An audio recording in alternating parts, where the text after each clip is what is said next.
Wow. Hello, everybody. It's Sunday, Sunday Fun Day, and we're here. We've got news, okay? We've got news. We've got J.K. Rowling news. We've got First Amendment news. We've got Elon Musk news. It's gonna be a heck of a day. And by Elon Musk, I mostly mean like California passed a really based law protecting trans youth, and Elon Musk flipped out about it and has decided he's gonna move his companies out of California. Good luck, girl. Anyway, it is Sunday, my dudes. Yes. Hello, Gayfish. Hello, Kitty. Hello, Mama. Yeah, the bugs, I don't know. It's kind of hard to capture the bugs at this point. I'm actually thinking about getting rid of that terrarium and, like, giving them to someone because I'm not really going to be able to take them with me on a giant cross-country move. It's not going to be really doable. Mersh, hello. Andy's, hello. Yes, I am a nerd. I mean, I was a nerd before I got glasses, but now I'm a certified nerd. A certified far-sighted cutie nerd. I'm only a part-time glasses user, okay? I'm only a part-time nerd. I should be a full-time glasses user, but I didn't get those kinds. What's up, Winter? So, if you're just coming in, we're just starting the show. We're gonna be kind of chilling for a little while, so I'd love it if you hit the like button to help us get more people in here for the chill time. We will talk about the serious news stuff in a bit, but, you know, let's wake up a little bit, okay? Let's get the juices flowing. Forgot my old username. Yeah, what's up, Summerstar? Jade of Awesome says, my power is out. Luxander. Oh, man, that's true.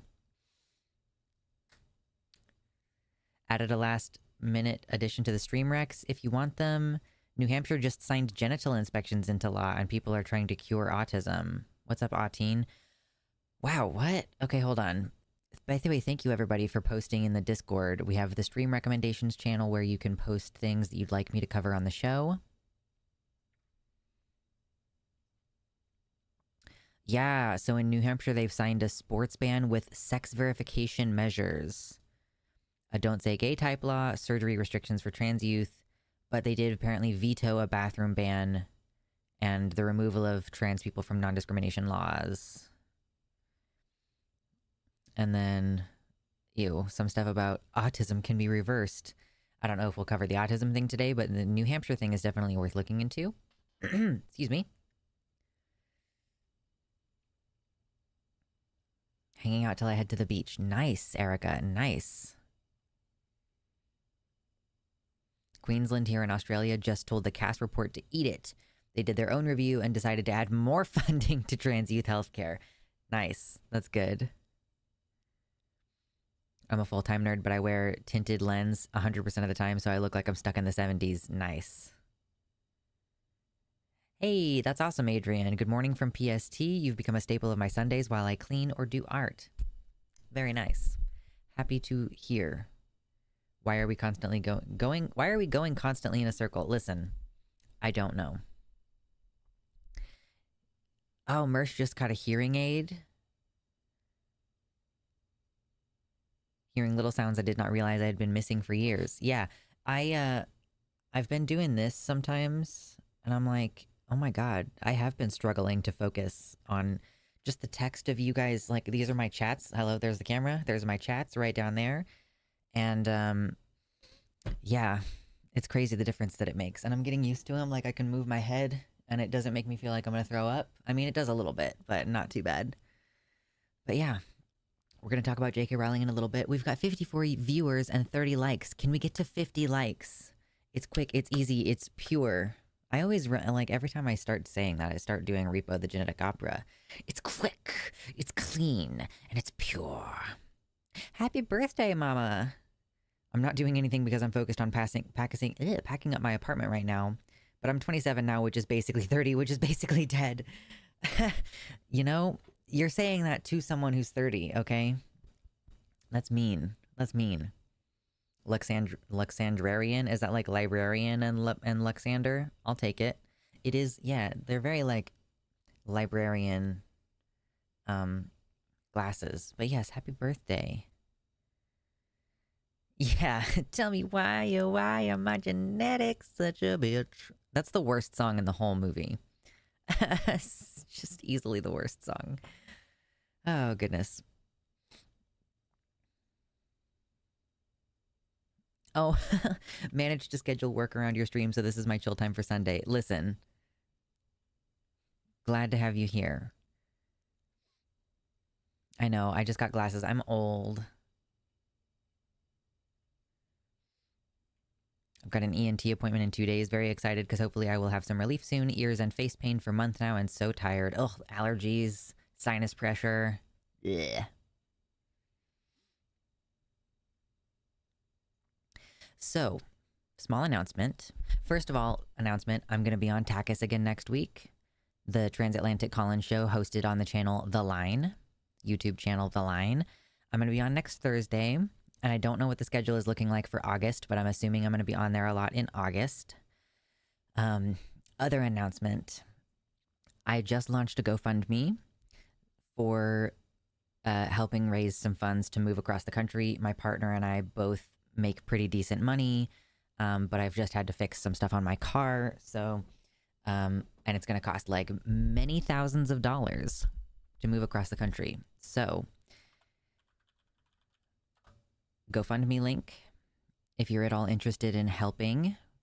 That would be very much appreciated. And in the YouTube chat there, anything you're willing to give, very much appreciated. If you would like to share, also very appreciated.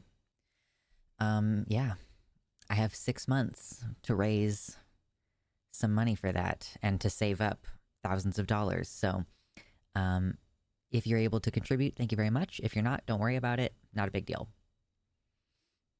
Like, hopefully, hopefully this is a long enough period of time that I'll be able to, between raising money and saving money, it'll be all good. So, those are kind of the announcements for today.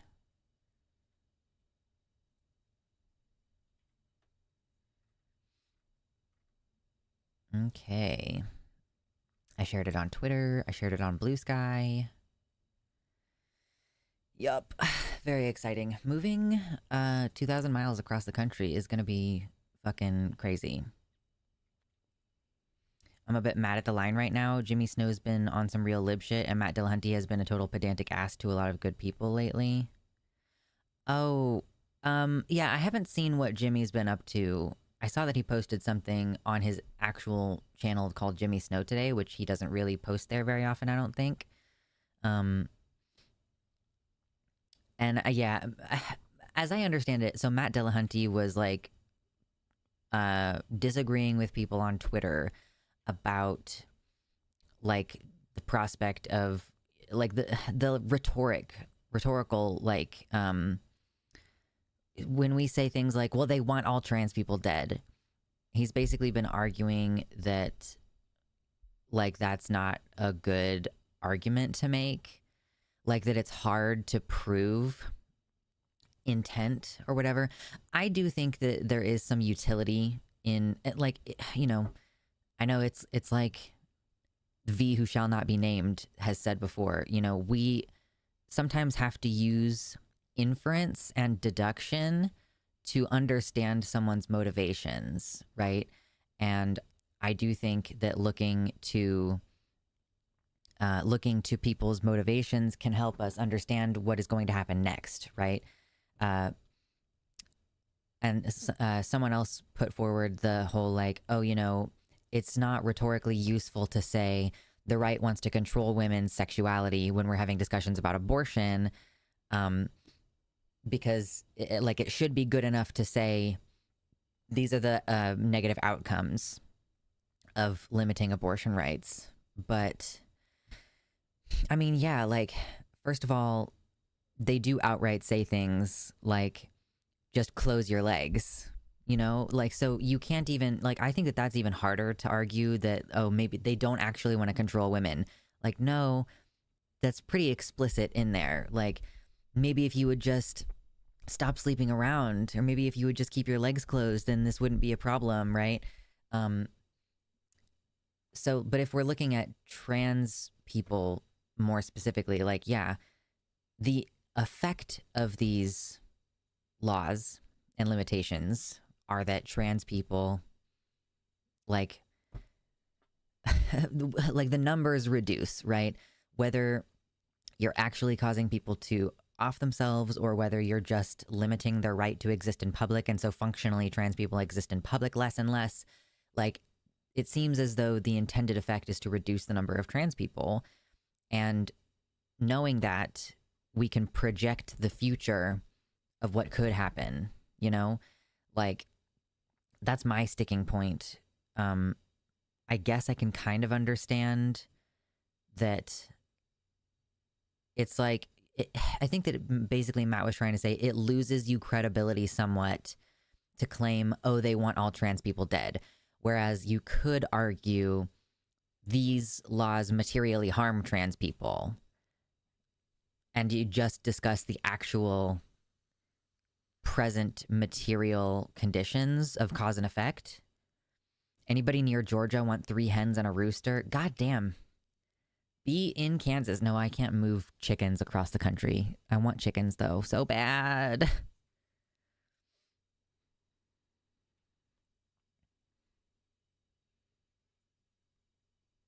Yeah, it's not that Matt doesn't understand that that is what people want to do, like that they want to reduce the number of trans people. It's that he's just arguing that that is not a strong argument to make if you want people to, like, agree with you. Well, I talked to Arden, who dates Matt, and she explained to me what the idea was behind what he was saying. Like, and I am assuming that she has had personal conversations with him about this. Like, they live in Texas. She's a trans woman who lives in Texas, and she's dating Matt, and he understands that there's like risk involved, like physical, material risk.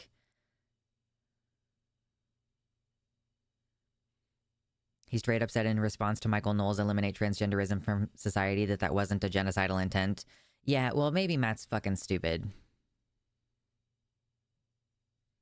I don't know, man. Like, there have been times that I've seriously disagreed with Matt, and, you know, I think that he is trying to help.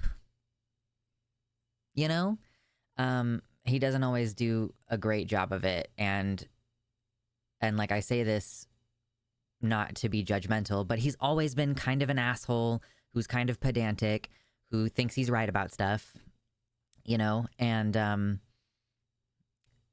like, that is what people like about him, you know. People like that he's an asshole. That's why people watched The Atheist Experience for years and years and years, you know. And like, I'm not saying that to be a jerk or anything. Obviously, like, we work on the same network together, so I'm not trying to disparage him in any way, but just like, he is an asshole, and that's what people like about him. And he is focused on like what is, like, what's rhetorically effective, I guess. So I don't know. I disagree with him, obviously. Like, I'm stating that I disagree. I think that you can call out the intentions of these laws and like have that still be effective rhetoric. And like, I do think that they want to kill us all. And I do think the phrase like eradicate transgenderism from public life means we don't want any trans people to exist in public, and we will go by whatever means necessary to make that happen. You know, it may be that he is still like, maybe he, like, I think that a lot of cishet people are just like not catching up still to how bad things are, or they want to believe that things won't be that bad. But we're like looking down the barrel of a Trump presidency, and you know, all of us are of course reasonably concerned that things are going to get dramatically worse very quickly. So yeah, I don't agree with him. Yeah, rhetorically effective is when you wait for trans people to be put in camps before you call it a genocide. Yeah. The person he was arguing against wasn't necessarily trying to convince anyone either. They were trying to live as a trans person in the current political climate. Yeah, that's fair.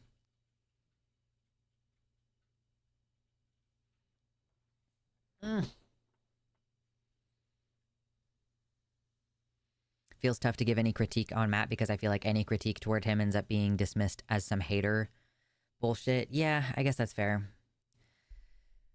You know, I want to assume that he means well, you know, even if I think that he's dead fucking wrong on this particular issue. And I can disagree with him and think that he's wrong without, you know, condemning him, basically.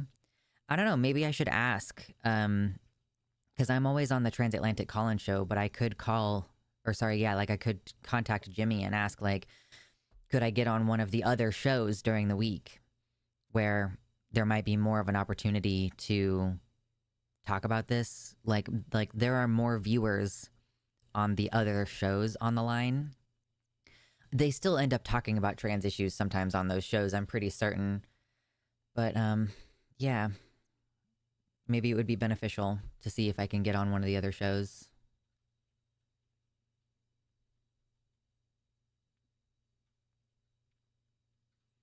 And I haven't seen what Jimmy has been saying, so I don't know. Listen, you all know my beliefs, you know? You all know what I represent. And I understand if you don't want to support, like, the line in general.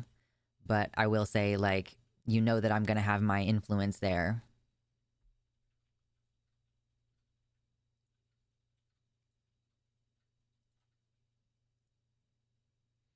I never watch the shows with Matt on them because he's way too aggro for my taste. I can see it being fun for others, though. Literally, like, the atheist experience has been going for, like, 20 years. And Matt is the reason that it was so popular for such a long time, you know?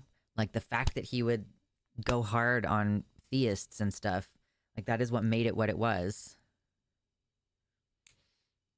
Isn't Jimmy Snow sus? Not that I know of.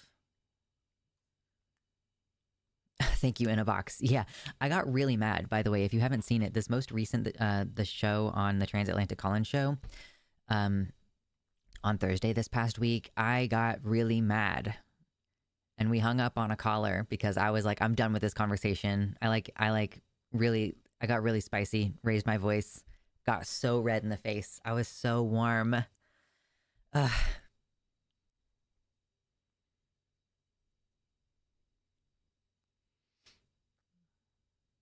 Yes, I saw you in the live chat, Gayfesh. Appreciate you hanging out. I always post in the Discord server when Transatlantic Call-In show is starting, and I'm on it. I don't share it every week. So if you want to get notifications for that, follow in the Discord. I'm glad you finally got asked about your pronouns. Yeah, after I've been on the show like 8 or 9 times, finally, we start talking about pronouns.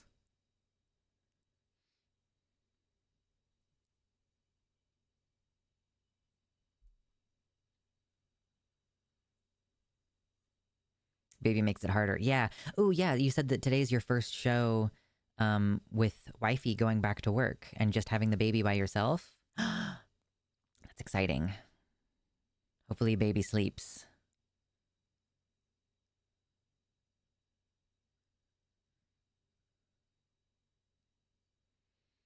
At some point, can I get the story of what happened to the V, which can't be mentioned? Just curious because it's a mystery. Listen, I like Vosh as a person, and I like a lot of his rhetorical points, but every fucking time I mention Vosh, somebody in the comments is an idiot and says that he's a pedo. He's not. People are wrong. Sometimes I mention him and I'm like, it's really annoying actually that I feel like I can't even mention like one of the most popular creators in the space who is fucking right most of the time. And whenever he's been wrong, I've mostly seen him come around after first being obstinate about it, because of course he is. You know, like, so yeah, when I allude to V who must not be named, it's Vosh. Like, because like Vosh is the person who I remember very clearly being like, you can infer and deduce what people's intentions are.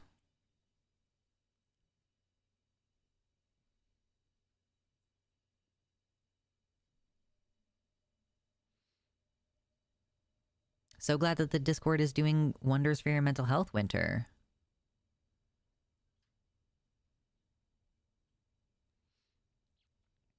We have several 27-year-olds. I looked at the Atheist Experience the other day, and it's funny because half of the new uploads are just re-uploads of Matt clips. Listen, Matt was like the main draw for that channel for the longest time. It was a huge loss for them to lose Matt. And I think it was over, like, them rallying around a transphobe. So, you know, if you ever doubt Matt's integrity, he quit being involved with the atheist community of Austin, which he had been involved with for like 20 years. Like, he dropped all of that professional affiliation, and like that was one of his main gigs as far as work for him. So yeah, I mean, because the atheist community of Austin rallied around,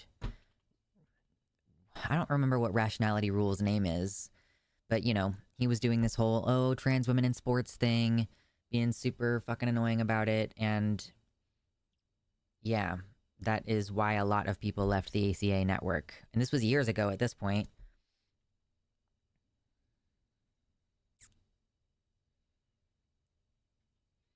Vosh isn't that bad. He's super weird, but isn't that kind of our community thing? Let's all be weird, you know? Let's, like, let weirdness be okay.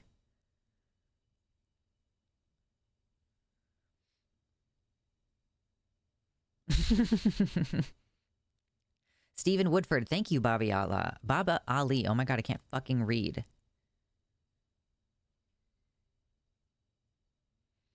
I don't think Matt left at the time that happened. It was soon after, and it was over basically those kinds of issues.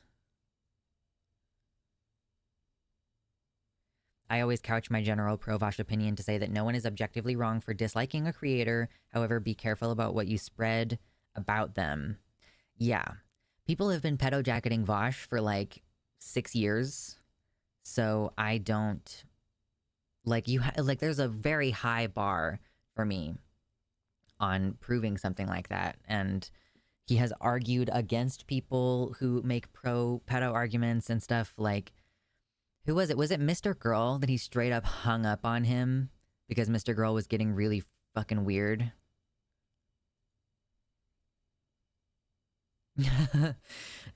Trans women in sports. I'm only 2 months on Ian. I'm pretty sure anyone over the age of 13 can kick my ass single-handedly. Yeah. I like the line in the convos, but Matt is really aggressive and goes from 0 to 100 so quick. Sometimes I just click off because of that. Yeah, I understand. I completely understand. Yeah, it was Mr. Girl. Okay.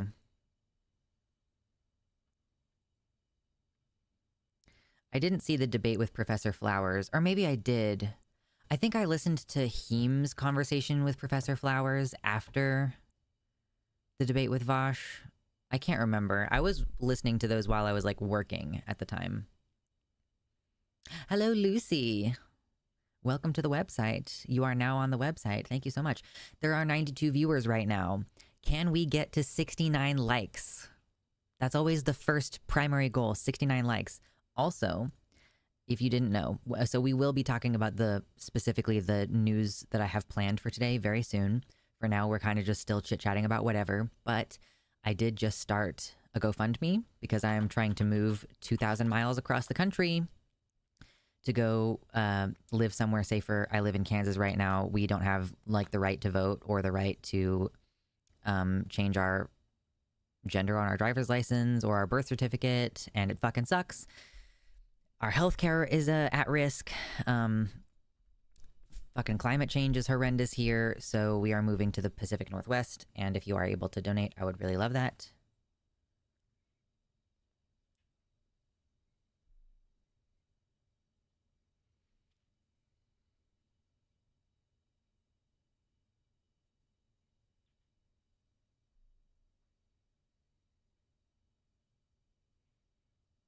Always go for 69 likes, always blow past it without noticing. That's okay. We did just blow past it and I didn't notice, but it doesn't always happen.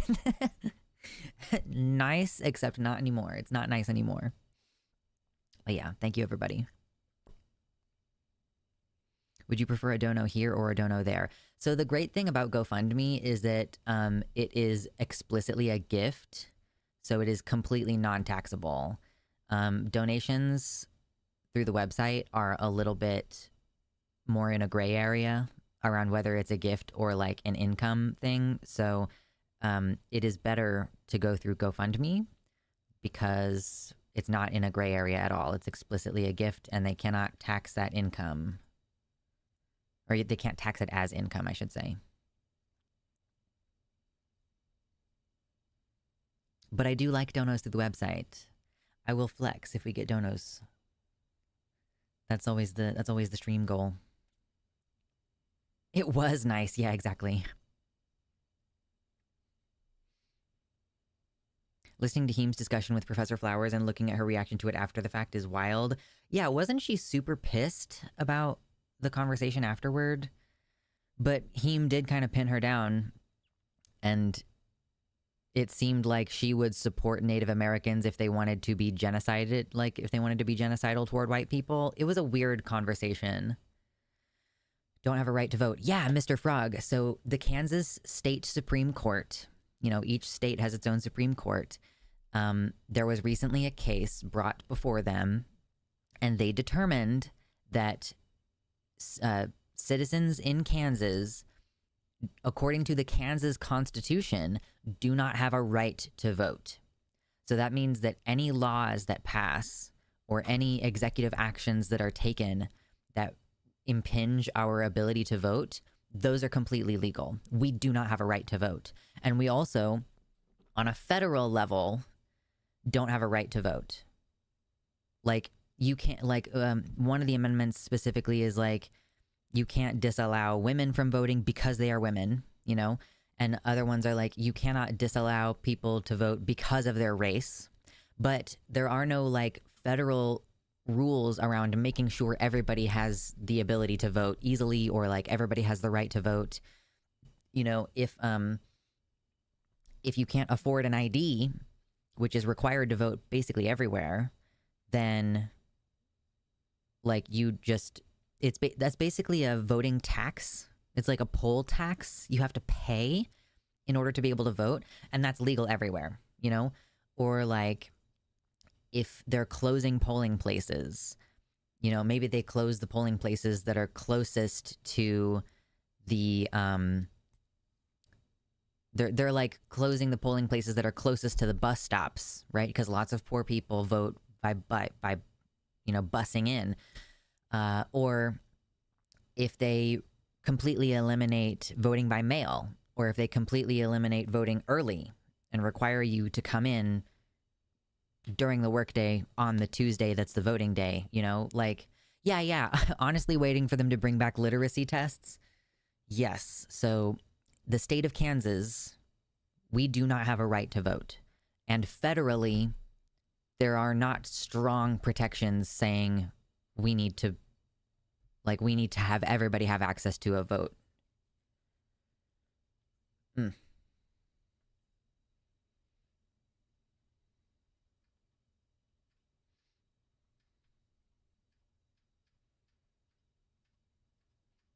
That was such a good conversation, to be honest. Good as in entertaining, not productive. Oh, do you mean the conversation with Matthew?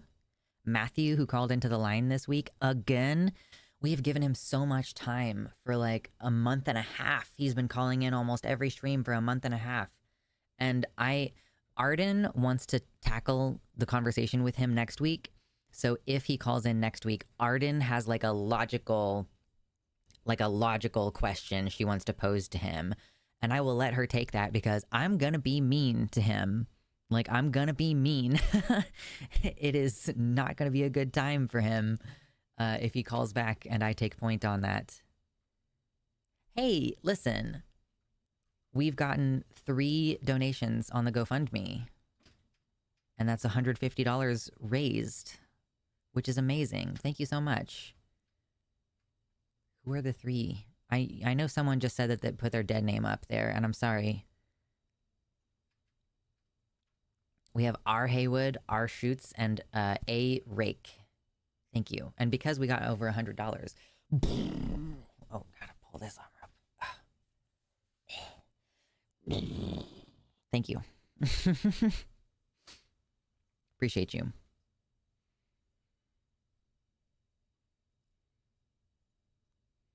Yeah, listen, John Brown has some words about limiting the right to vote.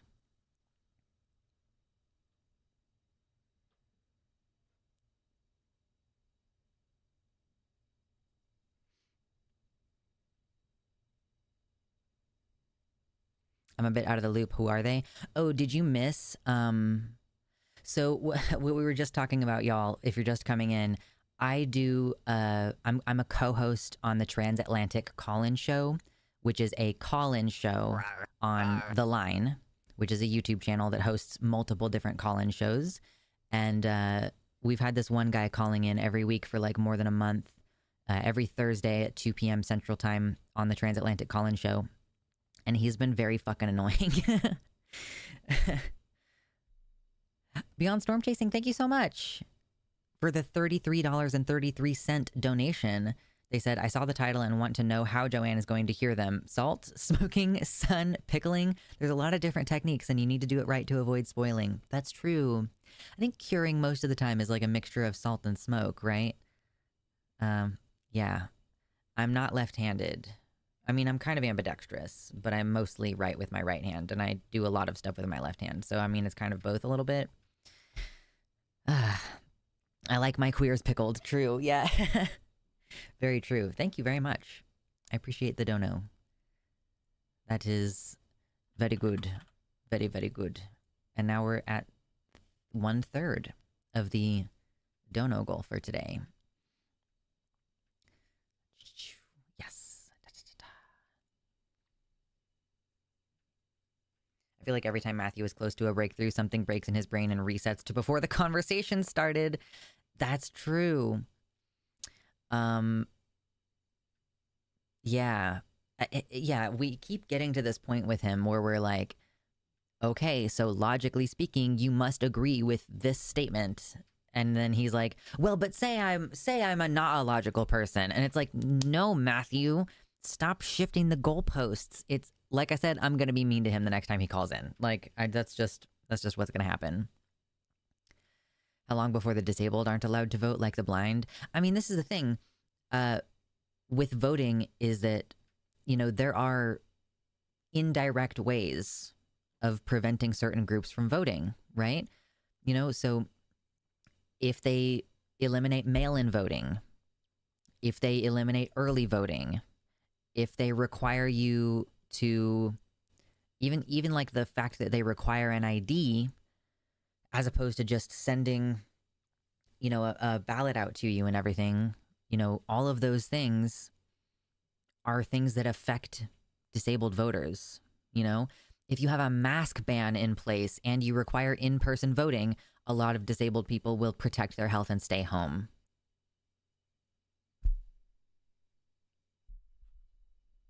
I hate people who refuse to accept they have lost an argument. Yeah, it's very fucking annoying.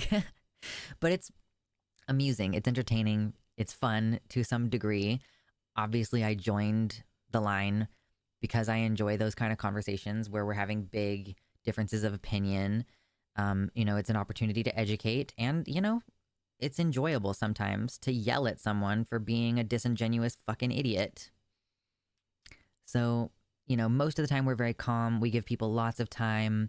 We engage their ideas as they bring them to us. But yeah, after a month and a half of this guy calling every week, we're getting impatient, you know? And Josie has, Josie, Caraballo, it's one of those two. God damn it, I can never remember. Alejandra Caraballo. Josie Caballero, I think is... I always get confused between those two last names because you're just flipping around some of the consonants. Racist. Anyway, Josie, you know, has been very vulnerable with this guy about her, you know, her history being abused for gender nonconformity as a child and having gotten bottom surgery now as an adult. Like, she's given a lot of her personal energy to that conversation, and we are both getting really fucking irritated about it.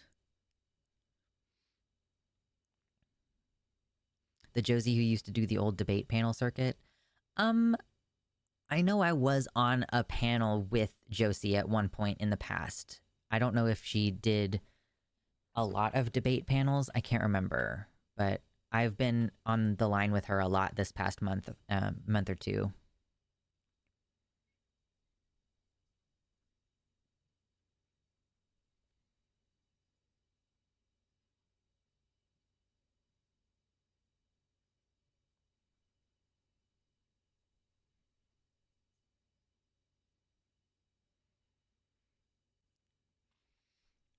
Mama says Republicans use targeted restrictions to enforce most of their ghoulish ideals that they don't want to broadcast, like removing polling stations, banning nurse practitioners from giving out trans health care, etc. They even had a term for the ones around abortion, which were trap laws, targeted restrictions on abortion providers at the very minimum before Dobbs. Yeah. Oh, Josie was on Hippy Dippy a few times? Wow.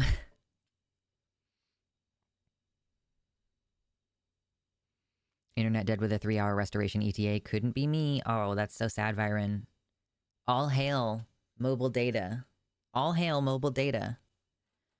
Melody in the YouTube chat says, I had an opportunity to volunteer my DNA for a study by Eric Villain. That it's his last name is Villain, but with an E at the end. Okay, you know that there's something up there. That's a cartoon villain name. Eric Villain. He was looking for trans markers related to intersex relatives. His research sought to cure both groups by fixing us in vivo. I declined. Yeah, no kidding. I would be wary of DNA tests. I don't think it's even possible. Like, I do not think it is even remotely possible to find the trans gene or the trans part of the brain. It's like looking for the gay gene. Like, it's probably multiple different factors. There's probably a chromosome, and there's probably a phenotypical developmental thing, and there's probably a neurological component, and even within the neurological component, there's probably like numerous different things that influence it and go into it. So I just think it's a huge waste of time and kind of insane to try to find like the trans gene. Named like an Ace Attorney character. Yeah, his name might as well be Eric Evil.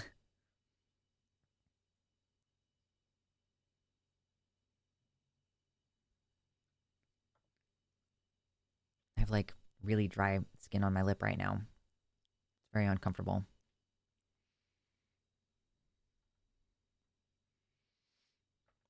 Yeah, I think even if you could find a gay or trans gene, no good would come from it.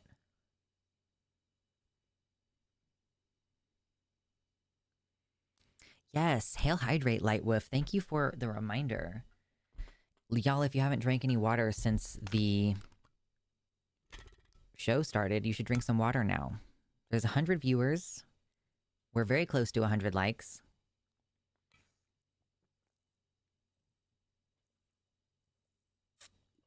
Cheers.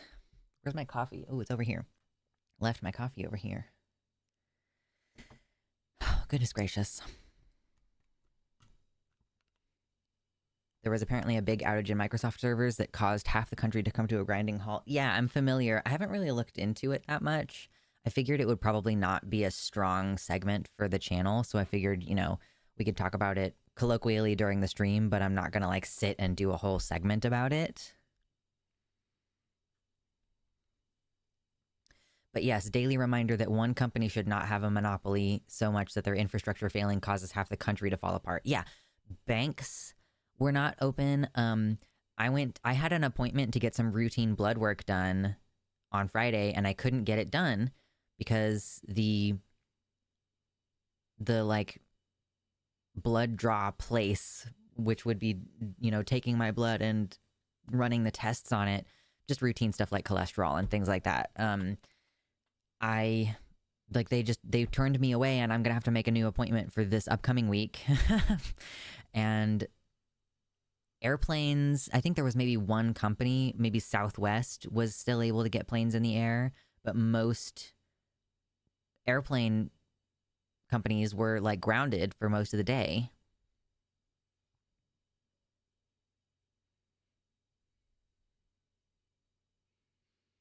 Yeah, it's like finding the autism gene. Good fucking luck. Mersh says, being chimeric intersex, I've had to be careful going to the doctors and the hospital by myself. Always try to have someone go with me, even if I have to pay them, because research hospitals and medical students have taken an interest in me that I don't like one bit. Yeah, I know you've mentioned before that you don't like to seek certain kinds of medical care because they're always like, oh, and do you mind if we bring in some students to look at you while you're literally in the fucking stirrups? Like, that's insane. What happened again? So Wild Starfish in the chat, YouTube chat, is asking, Viren says it was a specific service through a company called CrowdStrike, which affected Windows machines. They pushed an update on Friday to this, and like CrowdStrike is a program that deals with cybersecurity, as I understand it. And yeah, it basically caused the blue screen of death on basically every Microsoft computer. I heard about it early in the morning on my phone, and I waited until like noon to turn on my computer. You know, I did not get as much work done as I was hoping to on Friday because I didn't even want to turn on my computer early in the morning on the off chance that it would be harmed in some way. And yeah, it messed up a lot of stuff. A lot of stuff. Fucking true, Gayfesh. Yeah, if they found a gay or trans gene, conservatives would just do an about face regarding their opposition to abortion and start DNA testing their fetuses. Yeah. Like, let's get rid of the ones that have this weird gene, or let's try to edit it somehow before they're born or something. You know, it's eugenics. Let's not build your systems with one point of failure. Dude, it's insane. I took off my glasses to clean them just now because I've got a bunch of little spots all over them. And I'm like, wow, I can't fucking read. It's so hard.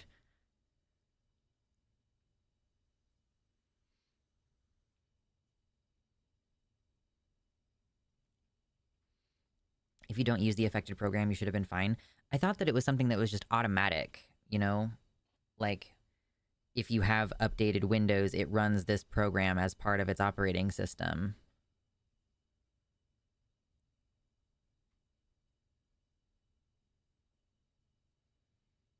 I can't imagine being the engineer who pushed that one live. It's literally like that one... Nope, not clean yet. One XKCD comic. Hold on. I'm gonna clean my glasses and... I'm still new to glasses. I'm still getting used to it. Ah! Dropping things. The whole QA department just got fired. Did they really?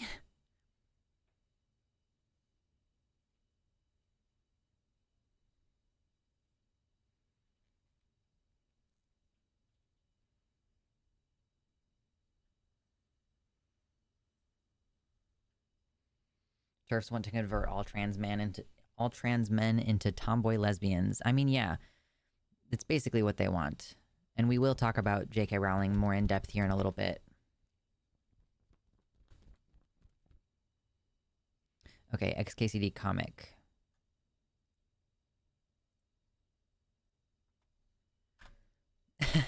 All modern digital infrastructure built on a project some random person in Nebraska has thanklessly been maintaining since 2003. Just like, oh, it's really small for you guys. I'm sorry. Let me try to make it bigger. Just like, nope. Just everything built on this one little thing. Thank you very much, In a Box, for the 2668 donation, saying, bowing out early today to go cook. Have a good stream, everyone. Total will be 6001. Okay, thank you. I very much appreciate that. Thank you so much. Have a good rest of your day. Enjoy cooking. Oh my god, where's my mouse? There it is. Found it. 6001. Yas, yas, yas. And anybody who didn't hear about it earlier, you could check out the GoFundMe. That would be great. Uncomfy, thank you so much for the tier 1 sub. Fucking gay. Gay. I love that face. The first time I saw it, my friend Cherry was making it. Good stuff. Which brings us to 6501. Whoa. Can't type. Nope. .01. Yas. Yas, queen. Oh, goodness gracious. Wish I had money to donate. Listen, I understand. It's one of the things that I'm looking forward to is like once we move and get settled, I will have like the ability to help other people move. Like right now, I'm saving up all my money. I've got shit on my car that I have to fix, but otherwise I'm like mostly not spending money on shit that I don't need. And yeah, hopefully like once we are moved and settled in, then we'll be able to donate to other people's GoFundMes and help people transition into living in safer places.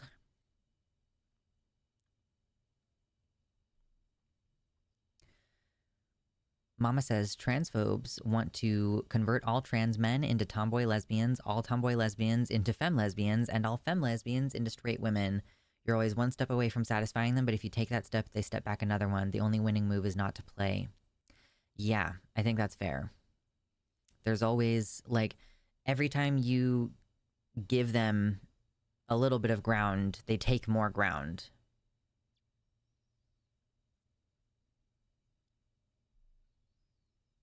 What's up, Ox? Here's what TERFs hate. Men. I mean, do they hate men, though? Because they, women like fucking Kelly J. Keene, Posey Parker, she seems fucking willing to ally with white supremacist, Proud Boy type men. Finally! Oh man, I knew that this news was gonna come today. Did it happen? Did it really happen? Oh, I need my links back. I need my chat back. Come back, chat. I miss you. There you are. Uncomfy, thank you so much for the gifted tier 1 sub to Cammy the Camper. Cammy the Camper, enjoy having access to your dicks emoji and the other secret emojis. Mayo side is the right side. That's fucking true. Thank you again. Brings us up to 7001 for the donation goal today. Thank you. Jover, is it really? Oh my god. This is breaking news. Breaking. Is this real? Hold on. This is from Ken Klippenstein. Is it on the actual... Is it on, like, the actual POTUS page? POTUS?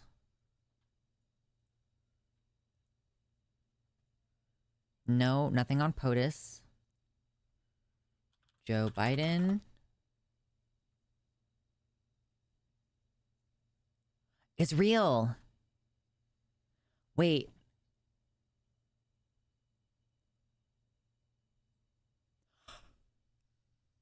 It's real. It's real. He's finally doing it. Oh my god. Okay, hold on. Breaking news. We have to talk about this right now. I just did a segment earlier this week about how Biden has COVID and nobody has any confidence in him. And like now that segment is going to be almost a moot point because he's stepping down. This is official, guys. Like, hold on. Look at it. Joe Biden. This is from the official Joe Biden account. Okay. Joseph R. Biden Jr. I'm sorry it's so small for you. I'm going to read it to you. I promise that I won't lie about what it says, okay? Or hold on. Can I open it in a new tab and then you can see it more easily? Yes. Okay. Statement as of July 21st, 2024. My fellow Americans, over the past 3.5 years, we have made great progress as a nation. Today, America has the strongest economy in the world. We've made historic investments in rebuilding our nation, lowering prescription drug costs for seniors, and in expanding affordable healthcare to a record number of Americans. I mean, yeah, you did, but also, like, that expanded healthcare stuff expired. And, like, it was a COVID-only situation. Like, tons of people got dropped off of Medicaid, but whatever, you're gonna keep taking credit for that. Anyway, we've provided critically needed care to 1 million veterans exposed to toxic substances, passed the first gun safety law in 30 years, appointed the first African-American woman to the Supreme Court, and passed the most significant climate legislation in the history of the world. America has never been better positioned to lead than we are today. I know none of this could have been done without you, the American people.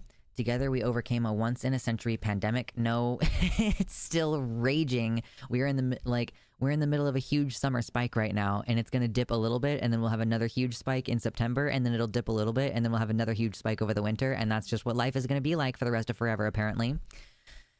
which is bad. That's a bad thing. Don't let COVID be endemic, okay? Oh my God. Anyway, together, we overcame a once-in-a-century pandemic and the worst economic crisis since the Great Depression. I mean, the economy is still kind of in shambles, but again, whatever. We've protected and preserved our democracy, and we've revitalized and strengthened our alliances around the world. Sure. It has been the greatest honor of my life to serve as your president, and while it has been my intention to seek re-election, I believe it is in the best interest of my party and the country for me to stand down and to focus solely on fulfilling my duties as president for the remainder of my term. I will speak to the nation later this week in more detail about my decision. Yeah, because you have fucking COVID right now. For now, let me express my deepest gratitude to all those who have worked so hard to see me reelected. I want to thank Vice President Kamala Harris for being an extraordinary partner in all this work. And let me express my heartfelt appreciation to the American people for the faith and trust you have placed in me. I believe today what I always have believed, that there is nothing America can't do when we do it together. We just have to remember we are the United States of America. Signed, Joe Biden. Oh man, we were all looking forward to this. We were all hoping, we all had our fingers crossed. You know, he said back in 2020 that he was going to be a one-term president. And then he's, you know, everybody's been really pissed off that he's still seeking re-election. He keeps getting sick. He had that terrible debate performance, which he claimed is because he was ill and recovering from being ill. And then he said, oh, you know, maybe if a doctor told me that I shouldn't run, or if God told me I shouldn't run, or if there was some clear medical issue, then I shouldn't run. And then he just got COVID again. And now finally we're getting this step down, right? And of course, there is a question as to who is going to be the nominee. I guess that means that when we have the Democratic National Convention next month, there will actually be a fucking reason to have it. Malibu, welcome to the website chat. I appreciate you joining up on the website chat. Says, now we rally hard behind whoever he taps. Yeah. I'm assuming that it's going to be Kamala, but maybe it won't. Like, you know, I saw someone just posting today that maybe Hillary would run again. God, I hope not. Please don't. Yeah, hopefully someone who has an actual chance against Trump. I think any other Democrat is going to have a better chance against Trump just because Biden's approval rating has been so low, and because, like, there has been such a lack of confidence in his ability. The more verbal flubs he makes, like, it reduces people's confidence. Every time he gets sick, the fact that he was saying he can't do any meetings after 8 p.m. anymore because he needs to sleep because he's a sleepy old Joe man, you know. Some of the criticisms against him have been legitimate. He has done some things for the country. You know, I didn't look into what the specific climate legislation was or the gun safety law that they passed. So, okay, they've done a couple of things. They have completely failed to mitigate COVID, and that is still causing a lot of damage to the economy and to individuals. So, you know, I don't have a ton of confidence. I'm not going to say it was all bad, his presidency, but like, we really need to not go with this guy who keeps getting sick and seems to cognitively not always be there, right? You know, like, whether he's actually capable of doing the job is a separate question to how confident are the American people that he's capable of doing the job. And those very visible public mistakes do make an impact, and that impacts the election, right? Like, I am a Democratic voter in the state of Kansas. We always go red here. I've voted for a Democratic president 3 times. I'm 30.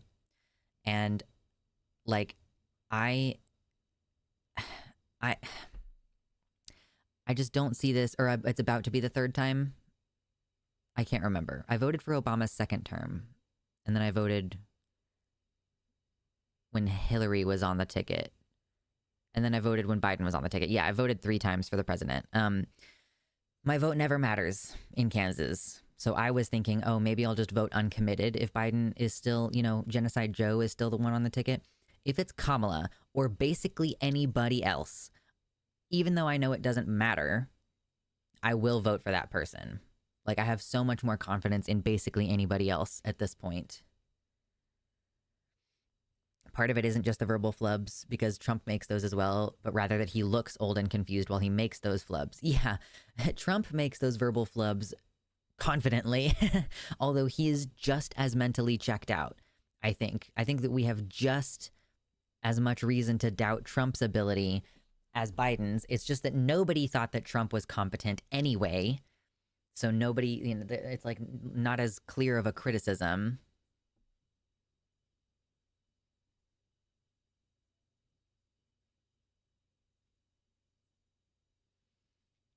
And welcome Hammock to the YouTube chat. We appreciate your, sorry, to the website chat. We appreciate you coming on over here. The website has the good, fun emojis, the fun colored names. You can change your pronouns on there. Good stuff. Thank you very much for joining us. So yeah, it's completely open-ended what's going to happen now. But I think that a lot of us are feeling like, okay, this is at least a step in the right direction. Hopefully we're going to see some confident rallying around someone else. You know, genuinely, I think Kamala would be just fine as a choice. You know, if she ran with Pete Buttigieg, that would be fucking hilarious. Like, again, I don't like a lot of these centrist Democrats. Kamala has specifically harmed the trans community, like trans prisoners. She wanted them to not have access to their medicine. And, you know, she has historically been against cannabis legalization. And, you know, she was like a prosecutorial attorney. I think she was a prosecuting attorney. So obviously, yeah, like she's not the best person. It's not like we're getting Bernie Sanders. That's not going to happen. Like, without question, I don't think that is going to happen. And we're not going to get Alexandria Ocasio-Cortez. She wants to keep working locally with her district in New York, you know?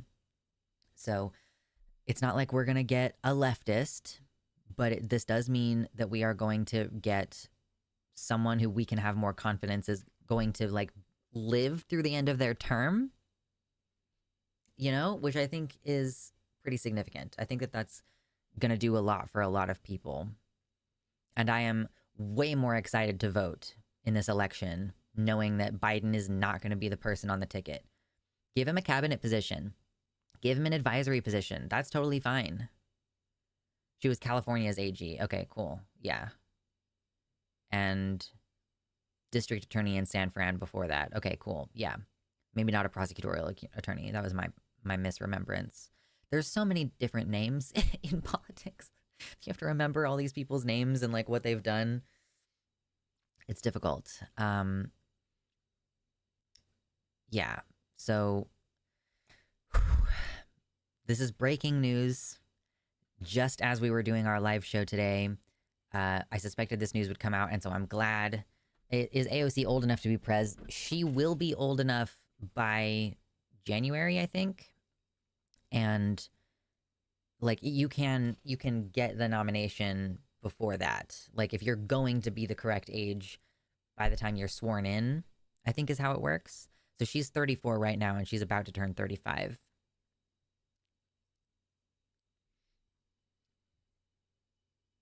Yeah. Exactly. You know that you've got a real thriving democracy when a key selling point of prospective candidates is life expectancy.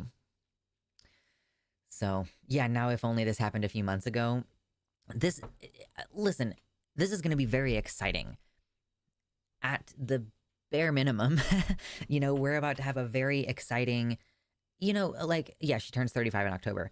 You know, in like the UK, they begin an election sequence and then vote in like this amount of time. You know, we have begun our election sequence earlier.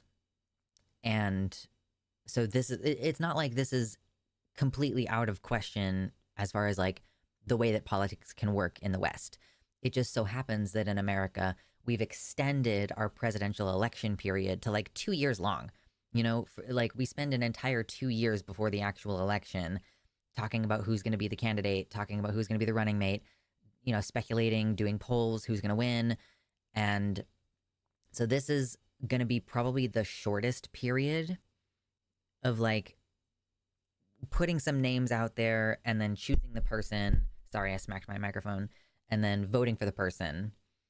So, yeah, and I know people have been talking about Whitmer, who is the governor of, I want to say, Illinois.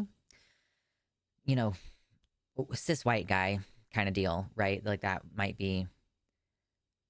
I'm not sure, like, if Kamala is a stronger candidate because she's already been very close to the presidency. Like, are they going to pick a governor who has less national notoriety? Because I think that at this point, name recognition is the most important thing. Oh, Whitmer is the lady from Michigan. Okay, my bad. Yeah, and then you all were talking about another potential candidate who was the governor of like Illinois, and that was, what is his? He's got a fun last name. He's got a Pritzker. Yes, Pritzker is the Illinois gov. Yeah, I just feel like name recognition is going to be the thing that you really need here.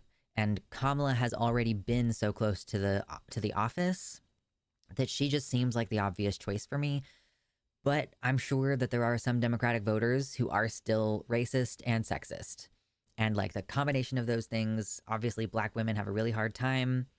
Would Biden have like had a stronger win if he was not running with someone who belongs to those demographic groups? I don't know. Obviously, this could be a historic election.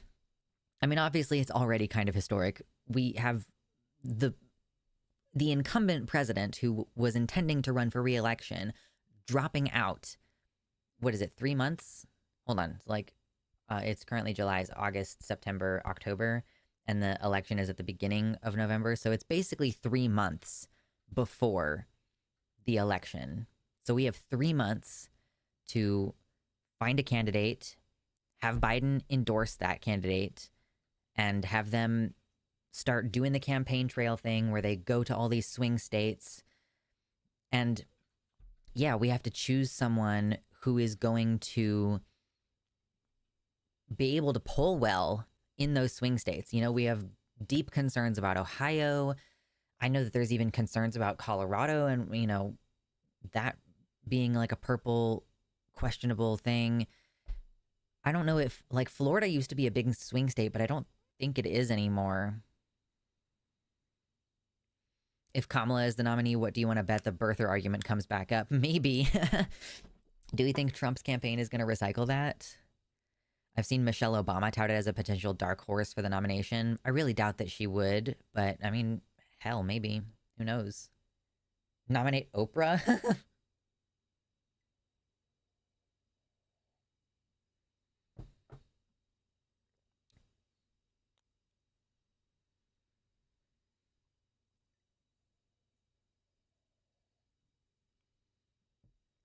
Yeah, Mama says one upside is I don't think the Republicans will be able to form a strong narrative against Kamala or any candidate before the election because they only have so much time. The only thing they ever got to stick to Biden was his age because that's a true criticism. You're going to hear DEI a lot over the next few months, which most people know is just racism. Yeah. Diversity, equity, and inclusion, which they've started shortening to just DEI. Oh, she's the DEI candidate, which, like, you might as well just be saying she's the black candidate. Okay, and? So, yeah. That's my 2 cents on it, is that we are going to probably get Kamala. If not, I'm not sure who they're going to pick. Maybe it's going to be Kamala running with Pritzker or something. You know, like, I imagine that if they put Kamala forward, they're going to run her with a cis white straight man. Although it would be very funny if it was Pete Buttigieg. Are they going to run a like 2 females platform? I think that would be probably a losing move. Yeah, DEI is just the N-word. Exactly. So, yeah. We will have to see. It's going to be a fascinating couple months. Our country hangs in the balance. You know, a lot of us are really freaked out about what's going to happen going forward. I myself am moving to a blue state Like I live in Kansas right now. I'm moving to a blue state. I'm literally running a GoFundMe because it's going to cost thousands and thousands of dollars to move across the country and do like deposit and first month's rent at the new apartment and stuff. So, you know, if you're interested in that, I'm going to put a link in the description of this video uh, so that, you know, hopefully we can like create more concentrated queer power. I know a lot of people are moving to Pennsylvania. A lot of people are moving to like Washington and Oregon. You know, there are certain places that we need to like protect and you know, protect each other, especially because as exciting as this is, it's also really kind of terrifying that we are so close to another Trump presidency. Like there's already a lot of concern. The Supreme Court is already heavily conservative stacked, and I don't know, Biden, maybe one of your last moves should be stacking the court. Yeah? I reported on this before people did. Yeah. That's one of the great things about being a live streamer is like breaking news while we are already live. Joe Biden running, leaving the election. And like, again, praise Jesus that we're going to get someone who hopefully we can have more confidence in. I hope to God is not Hillary. I would accept Michelle Obama. I would accept Kamala. Like, yeah. So, yeah, GoFundMe to flee a hell state, gang, rise up. Yeah, I know I'm not the only one, too. I know I'm not the only one. If you're like an ally and you're ever wondering how can I help, materially directly help people by donating to their GoFundMes or offering your couch as they're moving from one place to another. You know, check out rainbowpassage.org and see if you can help volunteer, because this is good news today, but that doesn't mean that it's going to continue to be good news going forward. If they choose a losing candidate, it's a Democratic Party, if they choose a losing candidate, we could still be looking down the barrel of a Trump presidency. And God help us all if that happens. So, yeah.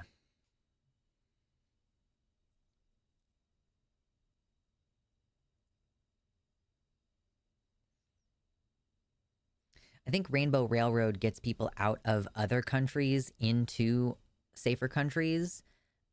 Rainbow Passage is within America, trying to get people from Florida, for example, into a safer place. Yeah. Okay, I'm going to put this in my notes now. I think that's just about everything I can say about Biden dropping out. Thank fucking God. What is today, y'all? It's 7/21. Yep. 7/21, 2024. Biden drops out. All right, that's in my notes now.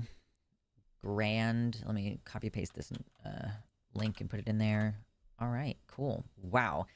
I'm so excited that that news dropped during the show. I had my fingers crossed earlier today.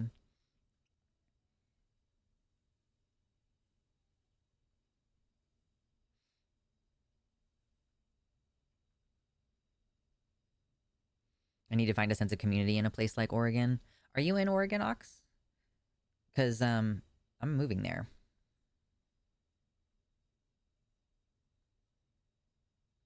Alcoholic Kitten, welcome to the website. That's a cute name. Hillary is prophesized to return whenever the world needs her the least. Her prophesied return. When the world needed her the least, she appeared. Bye, bye, Biden. That's funny. Thank you very much for that in the YouTube chat.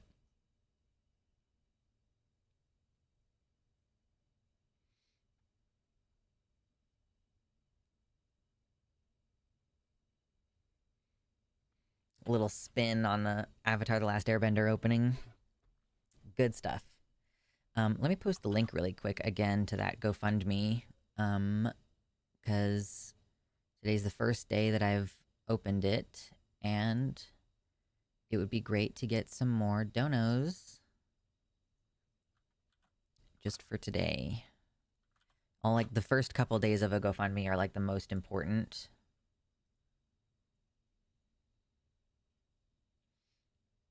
Not me trying to find trans support groups while not being out to anyone.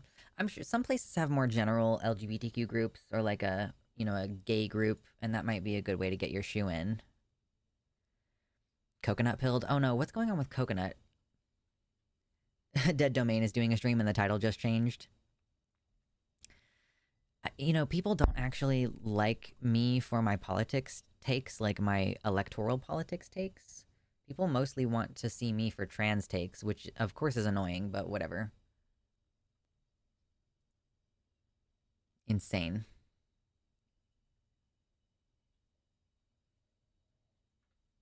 Mm. My GoFundMe has done the best when I boosted on TikTok. I think you post regularly on TikTok, though. I never post on TikTok, so I don't know if me just randomly posting on TikTok is gonna help. You think you just fell out of a coconut tree? Consider the coconut.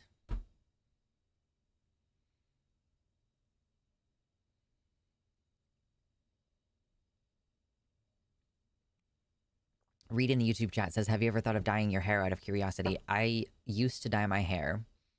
When it was really short, I bleached it and dyed it blue or purple. And then actually the lower part of my hair down here still has some henna red in it. It is super faded, but like you can see that there's like this red in it. And like the top of my hair doesn't really have the red in it. Yeah.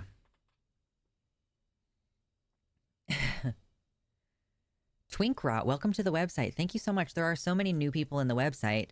I appreciate that so much. Just so you know, we've got custom emojis over here. You can go to the account settings and set your pronouns. So when people hover over your name, they can see your pronouns. It's also way better to donate directly on the website than it is on Super Chat. Although we also have the GoFundMe open, which is the best form of donation right now. I'm trying to raise like several $1,000s. Yeah, light blue hair, Lux Arc in 2016. That was when it happened. Yes.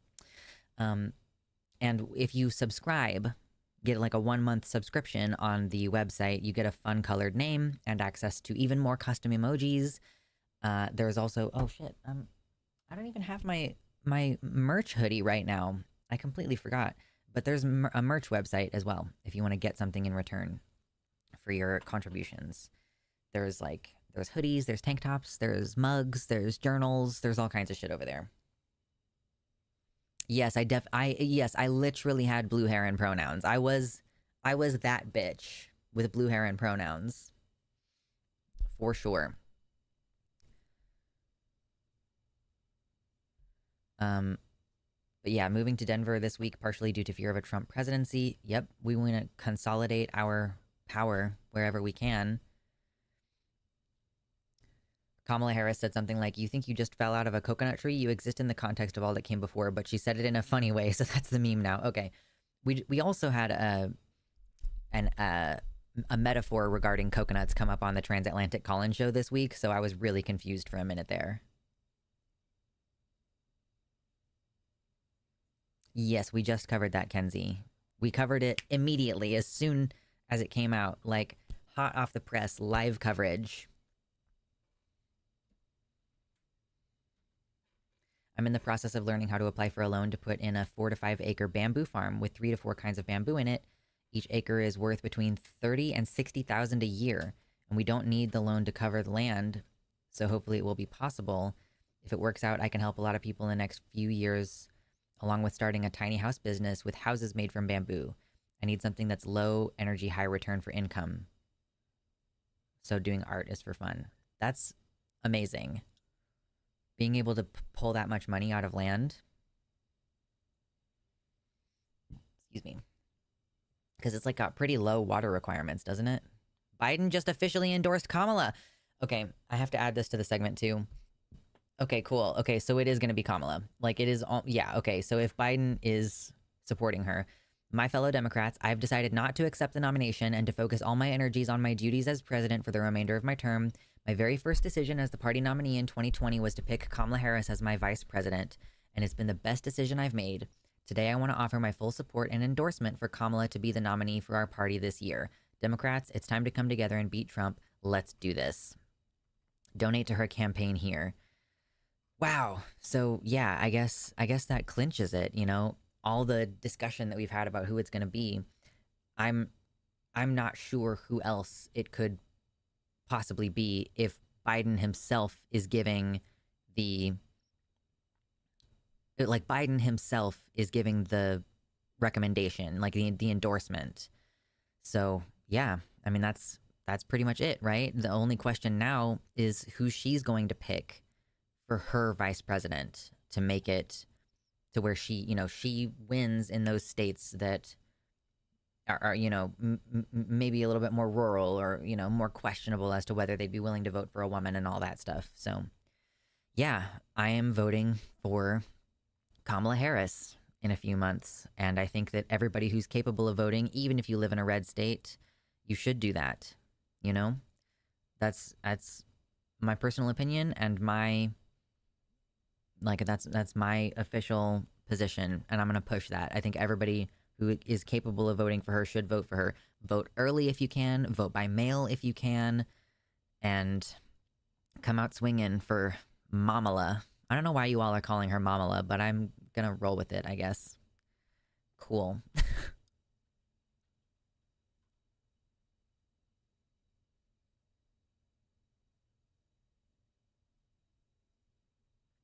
Coconut tree. Nope, why is it over here? Come over here. You should be over here. Where's my headphones? I need them.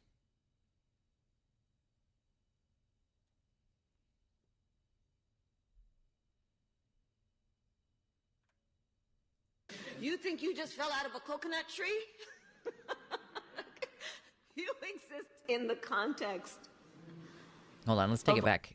That was You think you just fell laughter. out of a coconut tree? You exist in the context of all in which you live and what came before you. Okay, that was strange. Okay, cool. It's Mamala because she's got my wine mom energy. Yeah, she kind of does. She's got wine mom, or she's got like drunk auntie energy or something. Yeah, I don't know. Anyway, cool. Great. That's good to know. Let me add that to my notes too, so that I know the segment actually needs to be a tidbit longer. Kamala endorsement in the notes. Cool. All right. Amazing.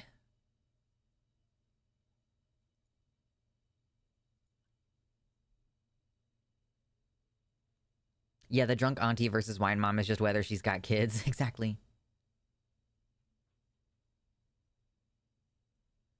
On Drew Barrymore's show, Kamala says that her daughter asked her to be Mamala of the country. Oh, okay. All right, cool.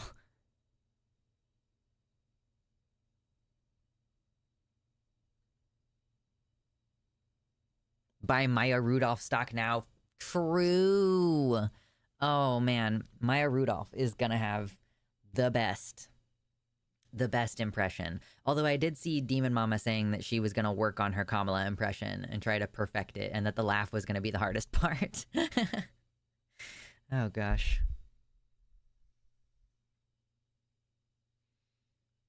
Bamboo actually has high water requirements if you want fast growth, but I have a low-lying sand pit that has 3 to 4 foot water table on it, so the bamboo can free feed and grow at max speeds. Oh, I mean, yeah, you're right by the coast. The variants I'm looking at grow 1 to 2 feet per week, and I will be able to make a variety of textiles from it if I invest correctly over the next few years, so I can build the small houses for next to nothing. That's based. That's awesome.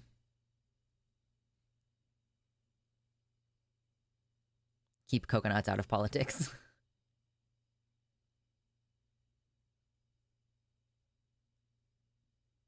I don't really understand the criticism that Bernie or bust got abortion criminalized in half the country. Hillary won the popular vote. Like the problem is not that people didn't vote hard enough. The problem is that our country, is like heavily gerrymandered. And voters are disenfranchised, Like, I don't see how you can say, oh, this person won the popular vote, and it's still the voter's fault that she didn't win. Like, nope, that's not how it works.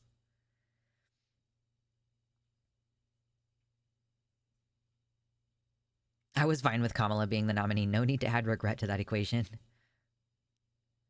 Nuvenal says, I think she has more like 1920s opioid days stay-at-home mom vibes. I could see it either way.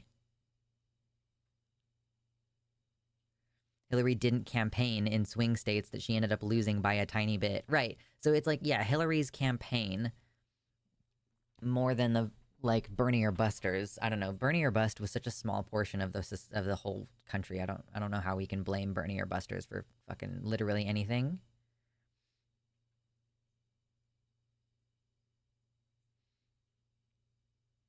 Chris Parnell could do a wicked Pete Buttigieg, just saying.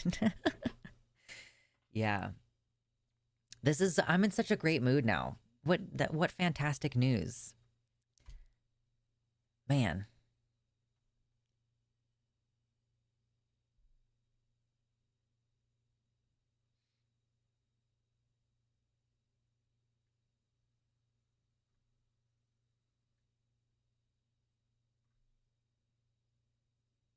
I'm in Texas, but Oregon is the most secular state in America, and Antifa is not a singular organization. And this is repeated a lot, that it's a web of interconnected anti-fascist causes, but it's still a very specific vibe that reassures trans and queer people as well as anarchists who get worried about liberal gentrification or MLs who treat the left like a superficial club. Yeah. What did you miss? Andes, you missed that Biden is dropping out and he officially endorsed Kamala Harris as the Democratic nominee. So very exciting news. I'm still shocked that I'm feeling hopeful again. I don't think I can allow myself to feel hopeful. I'm still not really concerning myself too much with the federal election. I mean, I'm going to vote in it, obviously, but I'm still mostly like, I'm going to go live in a safe state. I'm moving to the Pacific Northwest where, you know, we have family up there. I have a lot of friends up there. You know, like the goal is to live in a state where my rights are protected, you know, where I can easily own a gun and I can change my legal gender easily, and, you know, trans people can change their names easily, and have plenty of space to grow our own food and things, you know? That's what the GoFundMe is about. Like, that's literally why I'm running a GoFundMe, is so that I can easily move and, like, not have to be concerned that we're going to be a couple $100 short or $1,000 short or whatever. So, yeah, I'm still mostly focused on state power, state concentration of community and all that shit.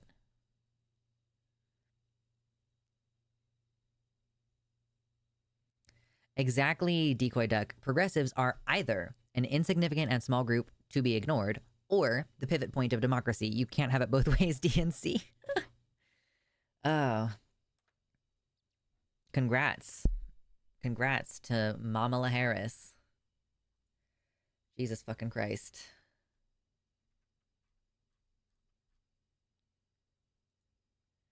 Cool.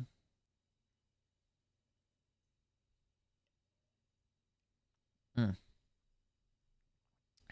Coffee, coffee, coffee. What a great addition to today's show.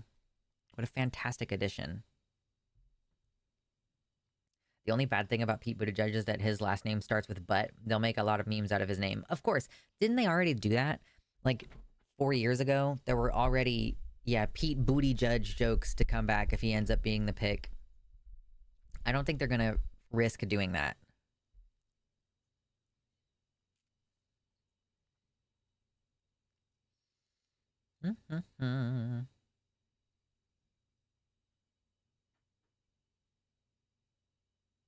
I am the only booty judge here. I thought that you were having your booty judged, Mama, since you post your booty on the interwebs.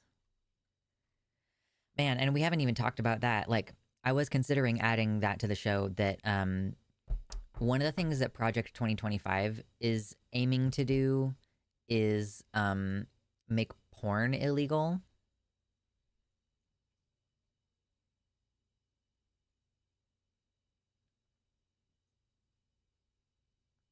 Oregon is kind of proof that a place can change rapidly.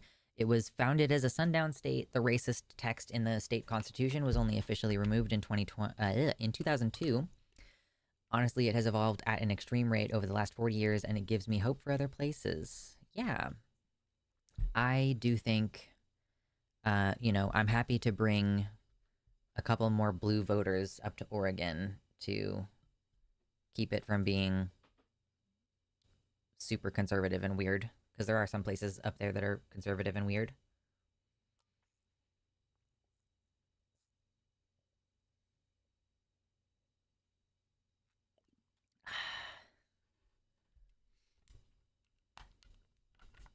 Adding Mama's booty judging to the show? A bold move. I know. Yeah, I was considering talking about that on today's show. Should we go ahead and add that to today's show? The whole, like, here, this is. Oh, I have comments?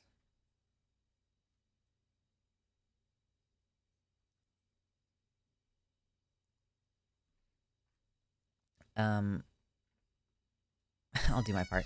So yeah, this is page 5 of the Project 2025 page. They basically say, yeah, pornography. This is the omnipresent propagation of transgender ideology and sexualization of children. It has no First Amendment protection. So I was kind of thinking about covering that today. There's like a lot of meaty stuff we could cover today.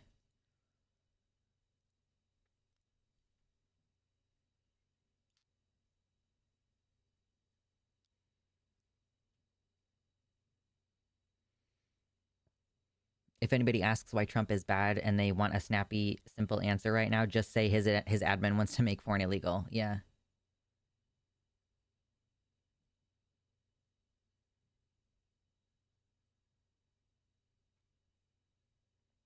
Okay, let me look at what else we have for today. So, what was I already planning on doing today? I want to do J.K. Rowling. I don't want to actually do J.K. Rowling. That would be terrible. California passes a law to protect gay and trans kids from schools outing them to their parents. Tennessee drag ban is upheld in Sixth Circuit. I guess we could wait and do the Sixth Circuit thing on Wednesday. Like, we could save some of this news for later in the week.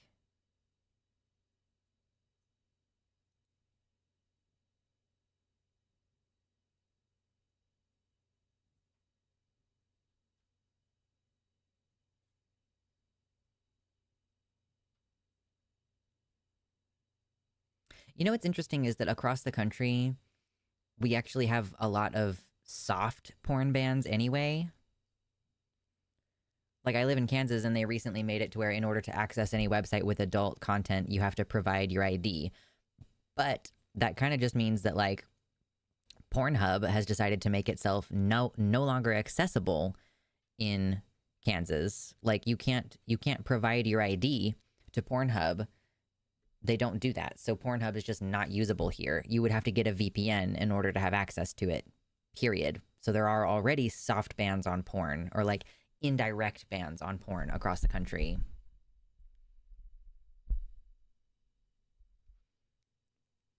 Vaseline is top tier for dry lips. I have O'Keeffe's. O'Keeffe's is great.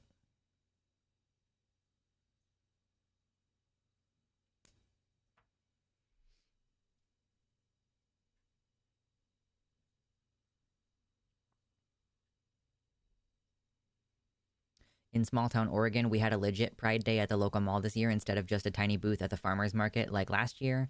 Things in even the most rural parts of Oregon are getting better still, not worse lately.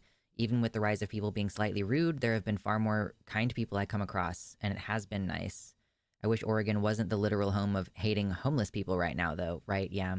I did see, I've started joining, or at least I've been browsing some subreddits. Um, and there have been I have seen like a picture of someone wearing a Proud Boys shirt at like the grocery store in small town Oregon. So yeah, I mean, and I've heard people say that about Portland too. Like sometimes there are Proud Boys in Portland. And I think that just goes to show that it doesn't matter where you are in the country, there are still risks. You know, Minnesota passed sanctuary state laws, and yet there have been at least 2 murders of trans women that I know of in the past year in the greater Minneapolis area, which is supposed to be safe.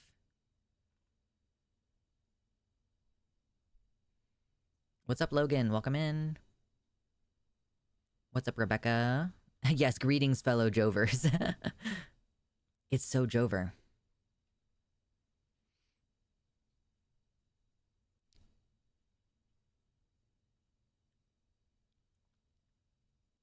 Yeah, so let's talk about the Project 2025 thing real fast.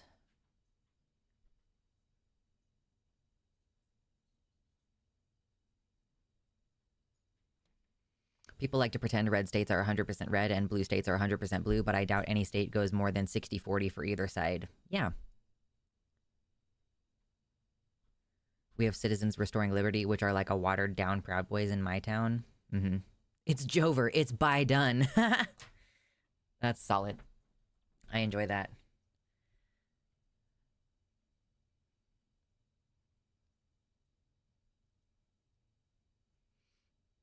Cool. Okay. If you haven't already hit like, consider doing that.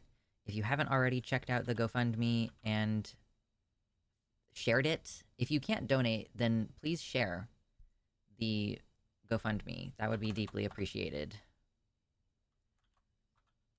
I also have a tweet about it if you want to share the tweet. First day of a GoFundMe is very important, so let's get some momentum behind that.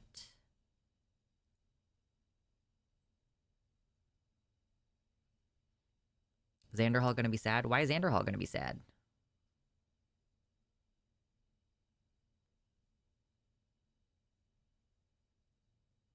Who was saying that tea lowers your strength? Nobody. I don't think anybody believes that tea is gonna lower your strength.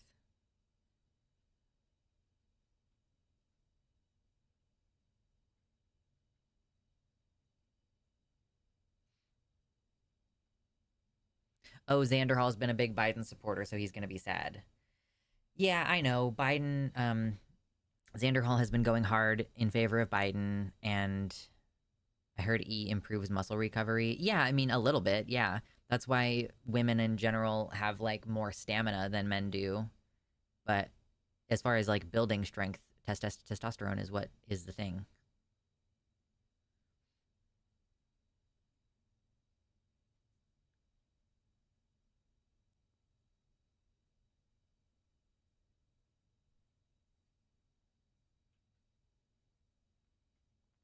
Yeah, and, like, I know Xanderhall's been working with Progressive Victory, and obviously Progressive Victory, um, supported Biden, and they refused to make any statements about the genocide in Palestine, which I thought was bullshit. I still haven't like re-affiliated with Progressive Victory after they hired fucking Riley Grace Rochong to work for them. I don't know if I want to. Like, I don't know if there's much of a point to doing that. But I don't know. Maybe for my professional career, it might be good to join in some group panel type things because it's been a while since I've done anything like that. Mia Mulder has announced she's running for president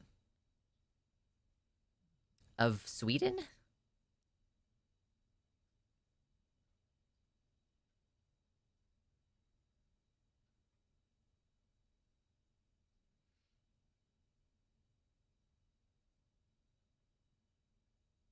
Oh, of the US. Yeah, okay, I get it. Yeah. Oh my gosh, I'm gonna drink water and then we're talking about Project 2025 and Trump making porn illegal if he wins.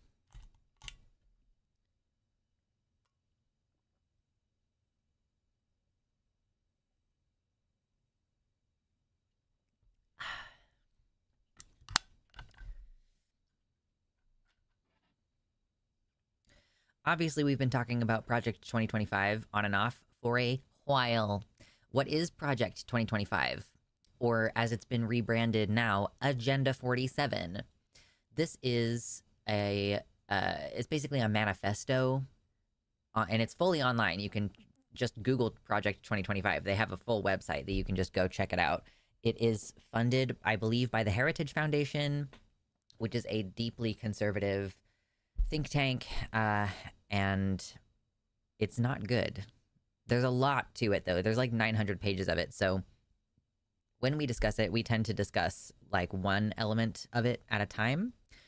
So today, I want to talk about one of the things that I think anybody could get on board with being against, the idea of making adult content online completely illegal. Not just limited, but completely illegal. You know, in Kansas and in several other states, they have passed what are functionally bans on adult content online. You know, there's in Kansas, they passed this law that's basically like anything with adult content, you have to provide your ID in order to access. But the adult content websites don't give you an option to upload your ID information. Like one of the most popular ones, the one with the yellow and black logo, that one has just made its services no longer available in the state of Kansas.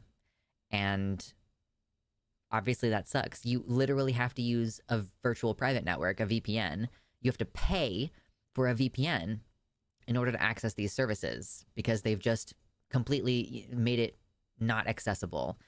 And if you try to go to the yellow and black website, for a while at least, it was saying, hey, we support device identification verification. Like if you were to have, it's programmed into your phone that you're over the age of 18, right? So we're already experiencing increased limitations on access to adult content, which obviously is not great. And obviously that does impact trans people because, even in this community, we have sex workers who now cannot access those websites without now having to have an additional cost to them doing their job via having a VPN.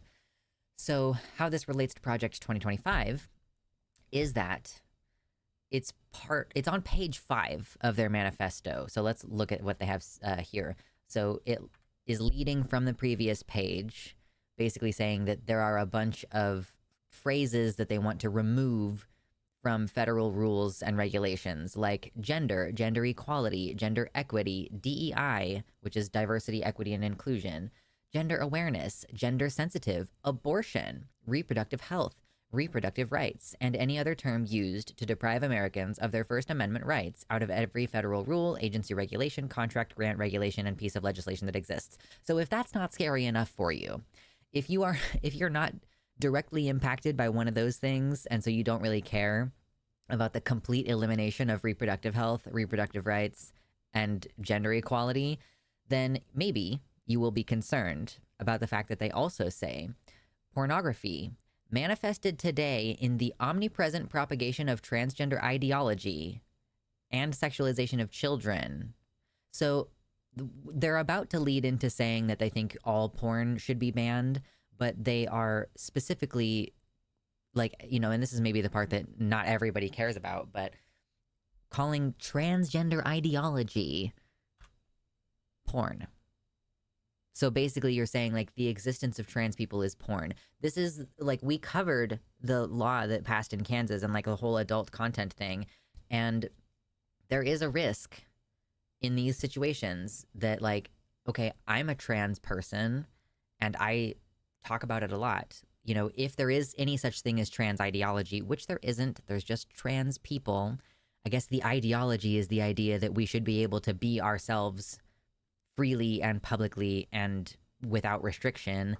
That's the ideology aspect of it, I suppose. But trans people just are trans. We just exist as trans people. And it could be the case that, what if YouTube has to stop hosting my content or be blocked across the entire country? Like what if I lose my job basically just because I'm trans? I don't show any nudity on this channel. I don't talk about sexually explicit things. There's no porn on my channel. There isn't. There is nothing on this channel that's like 18 only, except maybe like, when I do a review of a Packer, if they're realistic looking, sometimes that could be considered adult content. But I am not a porn content producer, at least not on YouTube. I guess technically on Fansly, but I only post thirst traps on Fansly. There's no nudes, but still subscribe to the Fansly for thirst traps. Anyway, there's going to be a sexy librarian post here soon because I got my new glasses. Anyway, so it's very scary for Project 2025 to be saying we want to basically make like federal legislation or federal judicial decisions saying that porn is not acceptable and trans people are porn. And of course, then they tie us in, oh, transgender ideology and sexualization of children. Like, what does that mean? There are already extensive laws against child sexual exploitation. Like, why? It's because they're tying up this whole groomer thing, because they keep wanting to associate trans people with the concept of, like, attacking children or, you know, harming children in some way. But they continue saying it's not a political Gordian knot, inextricably binding up disparate claims about free speech, property rights, sexual liberation, and child welfare. Porn has no claim to First Amendment protection. Its purveyors are child predators and misogynistic exploiters of women. Their product is as addictive as any illicit drug and as psychologically destructive as any crime. Pornography should be outlawed. That's the explicit statement right there. I can't highlight this because it's a photo, but it says right here, pornography should be outlawed. The people who produce and distribute it should be imprisoned. Educators and public librarians who purvey it. Oh, educators and public librarians who purvey it. Well, okay, when the fuck do educators and public librarians purvey porn? When they talk about trans people. Period. Point blank, period. If a teacher or a librarian talks about trans people, they want them to be registered as sex offenders.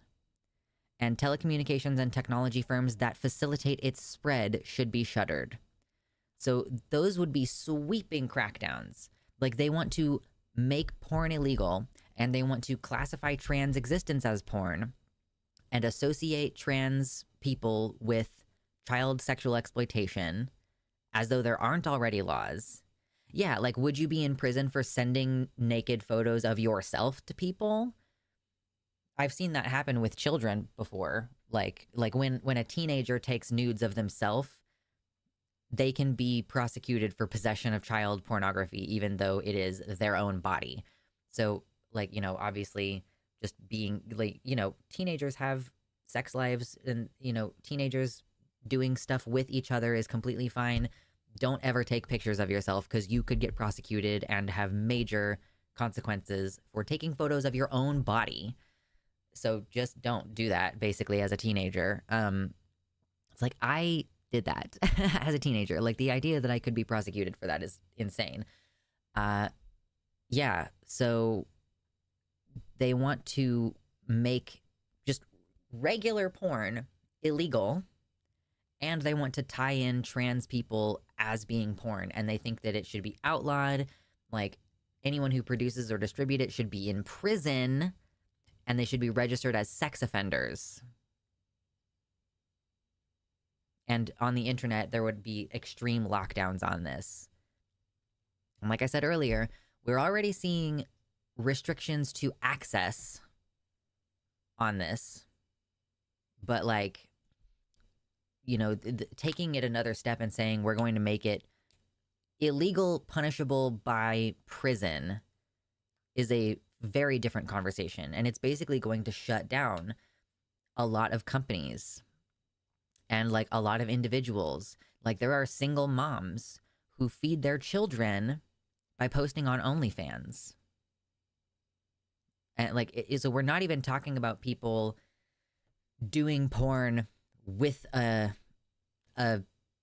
production company or anything. You know, we're talking about, like, this could go so far as, like, individuals posting on OnlyFans, or, excuse me, individuals taking photos of themselves and sending them, right? This would require an insane amount of surveillance. And that's the question. Thank you, Mad XD, for joining the website chat. We appreciate you. They ask, how can this possibly be enforced so the cops can do inspections to make sure you're not trans so they can arrest you? I mean, yeah, it's going to require an extreme amount of surveillance where your personal telecommunications would be observed and surveilled. Like, your internet service provider would probably have to monitor what websites you access. And maybe even there's going to be some kind of detection service, or maybe even like the shutting down of VPNs, period. Like maybe VPN companies they'll go after them. So yeah, whatever you know about Project 2025, whatever you think you know about Project 2025 and Agenda 47, it is way worse than you think it is. And this is only one aspect. This is one paragraph on one page of an 800 or 900 page manifesto.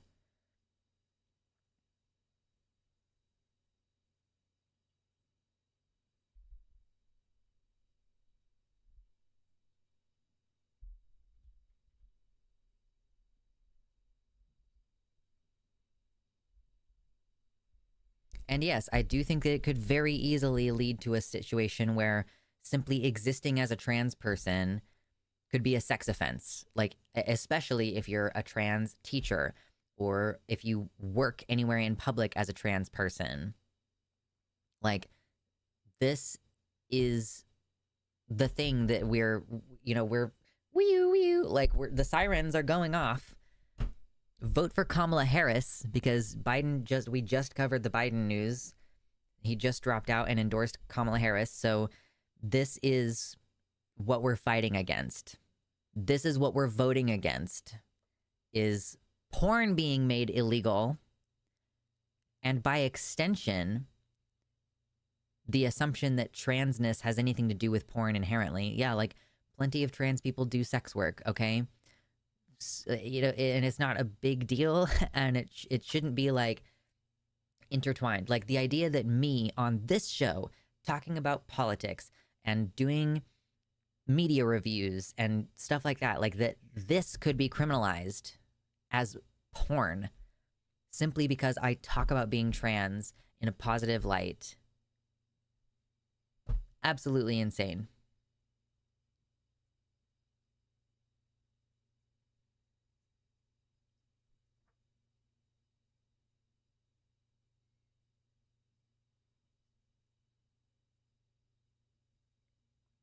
If they convict all the trans people and sex workers, where would the government put us all? Well, I mean, because there hasn't been as much violent crime, like violent crime has been on a decline for 10 plus years. They're going to keep putting us in prisons, and they will build more prisons, I'm sure, and they will use us as slave labor, because slavery is illegal, but except as punishment for a crime. So yeah, I mean, it could easily be prisons, it could be camps, it could be labor camps.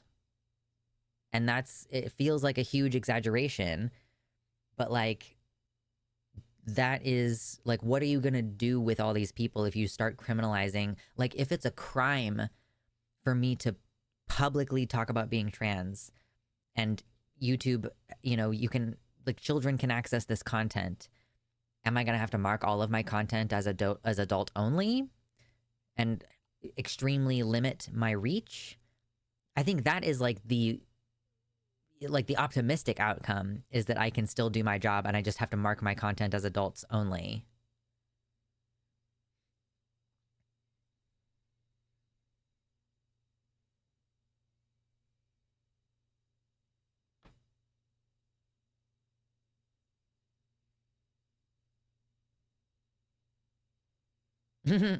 Great question. If they ban trans porn, what will our Republican legislators watch? A great question. And these would be federal bans, right?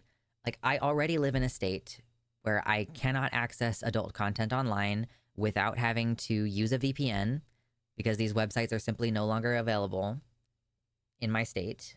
And those things are only going to get worse, which is why I'm running a GoFundMe to move to fucking the Pacific Northwest, a blue state where hopefully these rights will be protected. And if some of this crazy stuff passes on the federal level, I have hope that individual blue states will resist, and, they will fight back in the courts, and that, we will be able to protect these rights, at least on those individual levels. So for the next for the next while, I'm going to be putting the link to that GoFundMe in the description of all my videos because, like, I am trying to move my family to somewhere safer. Not just me, my family, to somewhere where our rights are no longer going to be at risk and eroded. So, yeah, Jesus Christ. Project 2025, y'all. This is what we're voting against. Even if you don't like Kamala, or even if you don't like whoever she posts, her vice president running mate as, please vote. Locally, vote for your local stuff. Vote for federal Senate and House. And vote for Kamala Harris. And set up mutual aid and donate to Rainbow Passage and to individual GoFundMes of people who are trying to flee. Offer up your couch to people who are trying to get somewhere safer. There are a million things you can do aside from voting. Voting is only one day a year. There are a million other things you can be doing to make sure that your community stays safe, to make sure that your state doesn't pass a dumbass porn ban law like my state did in Kansas.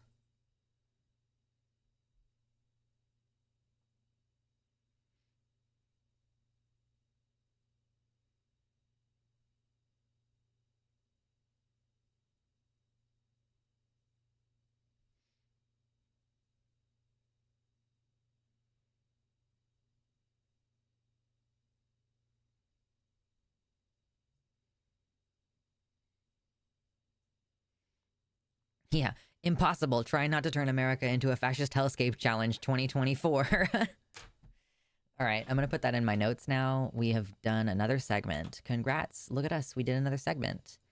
If you have not hit the like button, please consider hitting the like button.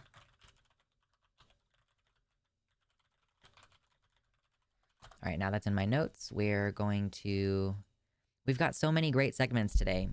137 likes on the show, 90 viewers still. We've gotten some good donations today, including on the GoFundMe. We've gotten several donations on the GoFundMe. $200 raised, yes. Thank you to the most recent donor. HN, thank you.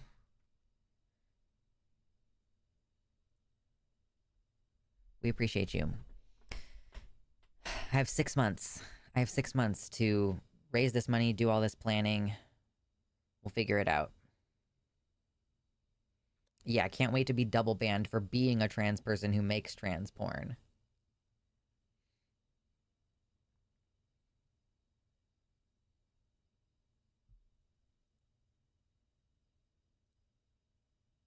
So much to talk about today.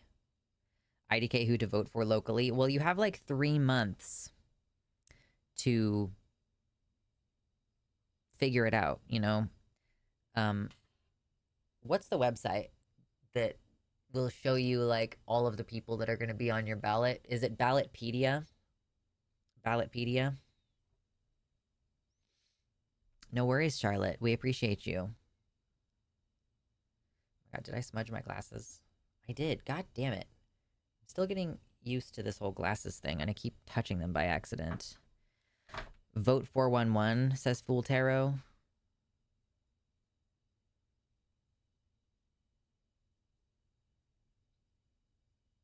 Okay, it's a little bit better.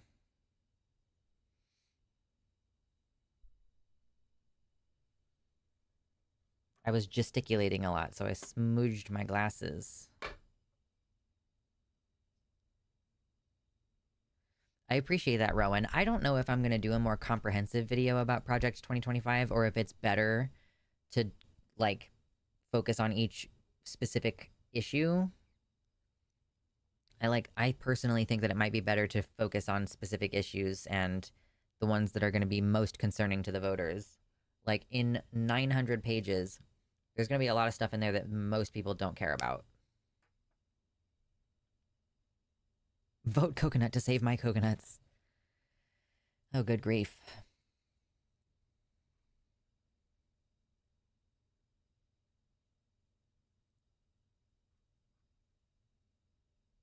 Yes, I gesticulated all over my glasses.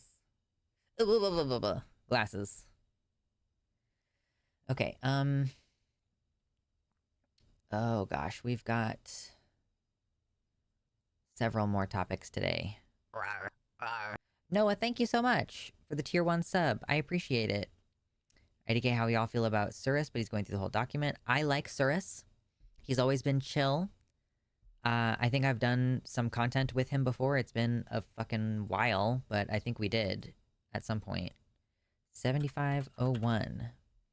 7501 on the website donations for today. We've gotten $200 on the GoFundMe, which I think means that we've earned another flex.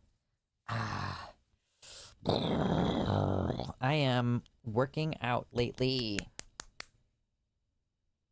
They're definitely not as hard as they could be, but like, who is?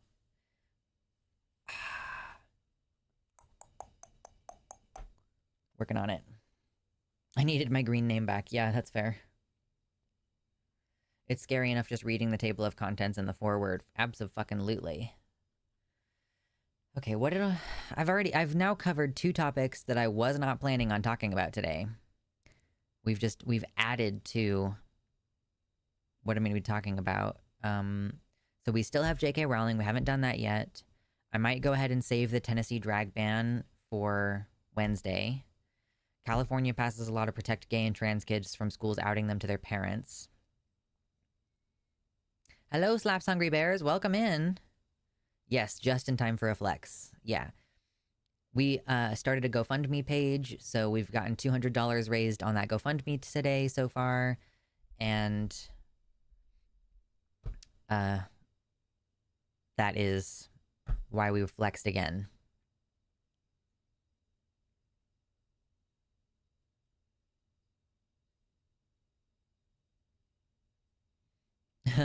Luckily-ish, I'm still in the circumstance in which I can only say I'm dysphoric and not closeted, but hookups this year would ask, what's stopping you? And I'm like, have you looked at a single screen for longer than 5 minutes? Rowan, I think that the YouTube chat restricts posting links, and that is outside of my control, but you can post stuff if you want to and see if it'll let you do that. It's crazy that Biden dropped out on my birthday. Yeah. Yeah, I don't think the universe could have given you a better symbolic gift for your B-Day. You're welcome. I think I might run to the bathroom and rest my voice for a minute, because we have so much still that we could cover today. Like, so much we could still cover today. I guess the COVID segment that I recorded last week is just moot now. I don't, like, because I covered Biden has COVID, so I guess I don't even need that segment anymore. Yeah, you can post stuff in the YouTube chat. Feel free. That helps the show too when you post in the YouTube chat. So, but yes, I'm just going to take a quick little break. I'll be gone for only about 3-4 minutes. I wash my hands after I go to the bathroom, okay? And when I get back, we will continue on with the subjects for today. We have more news to cover. Maybe I'll let you vote on what you want to talk about. And yeah, so if you go anywhere, I'll cry. And I'll be back in a minute, okay? Be good.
And we're back. Jump scare.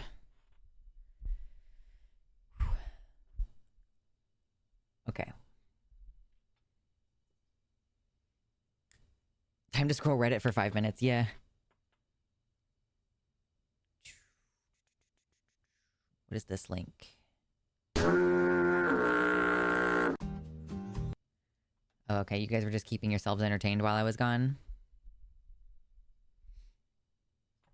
Ooh. I will say, shout out to Xander Hall. He was the first person who retweeted my GoFundMe link. Like, you can say whatever you want about him. He's still looking out.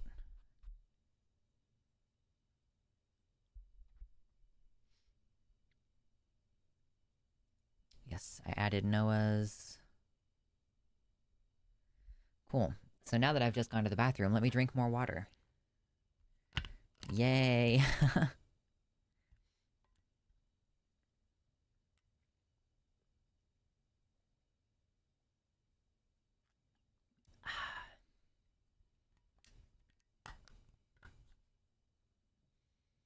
Baby woke up, but I can feed one-handed. Baby woke up. Baby woke up. I'd love to see Jasmine Croquette for VP, but it would never happen. Yeah, I don't know that they're going to do 2 women. I mean, we'll see, but it just seems like that's not the move. Yeah, okay. So, we have 2 hours left of the stream. Like, typically we go for 4 hours, and then I get tired, and I'm like, okay, I want to leave now. So we have basically, like, 3 things that I had planned to discuss today. Still, J.K. Rowling, which we're definitely going to do. The drag ban in Tennessee, which a state court found was illegal, but then the 6th Circuit Court has now said is legal. So, like, bye-bye First Amendment. Bye-bye being allowed to wear what you want. Bye-bye-bye. And then we had one other thing. What is? The other thing that I wanted to talk about was, oh yeah, the California law passed to protect gay and trans kids from schools outing them to their parents and the subsequent freakout from people like Elon Musk. And then Mama also posted some stuff in the StreamRex channel about, we haven't talked about a genital inspection law in a while, which apparently they just passed one in New Hampshire. I thought that that little New England area was supposed to be, like, progressive. You've got, like, Boston up there, you've got New York up there. I was under the impression that it was fucking chill, but no, apparently New Hampshire is whatever. And then pretending like autism can be cured, that's another thing. So we have a lot that we could still discuss. Is there anything in particular that anybody feels we should go ahead and do first? New Hampshire's the odd one out. Yeah, fair enough. I'm guessing that a lot of old people go there to retire. Yeah, libertarians moved there.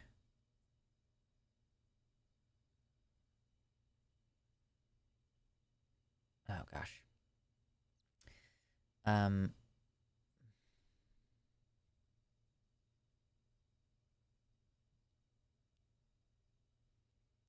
Yep.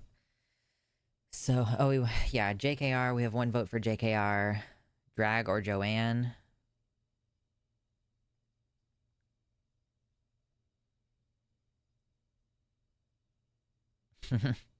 There's only 1 genital inspection law. Inspect your genitals before having casual sex. Stay safe, get tested. True.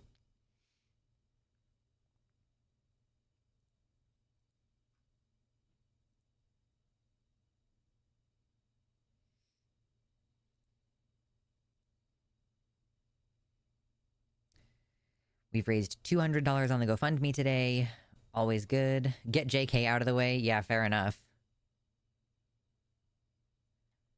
The thing about living in historic times is that until you experience them, you don't realize how precarious the facade of progress and liberalism is. It's all metastable. Right. Like, oh my God, the house of cards that our democracy is built on, like, it's just a whole bunch of friggin' court cases. Like so many of our rights are based on court cases, and, like, that's crazy.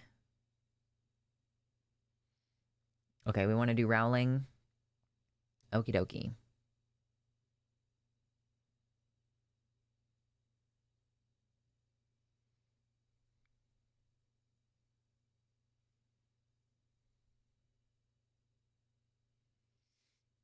Mm. Can we get to 150 likes? Dang, we've got so many likes today. Like, listen, here's the thing too. Even if you only have $5 to give, that will help on the GoFundMe. So far today, we've had 4 donations of $50 each, and you can definitely just do like a $5 dono, and that will be helpful. Like, that would still be good, useful shit. So, consider the coconut. Yeah, all the homies with testes do that ball cancer check. If you've got boobies, do the booby check. You know, you do this and you get your little circles. Do your little check. You're supposed to do that like once a month or something. I am terrible about it. I don't do that once a month. And the thing is that cancer usually doesn't hurt. Typically, cancer doesn't hurt. Okay? There we go. 150 likes. Thank you all so much. Don't forget to check out the merch links as well in the description if you want to get something in return for your financial contribution.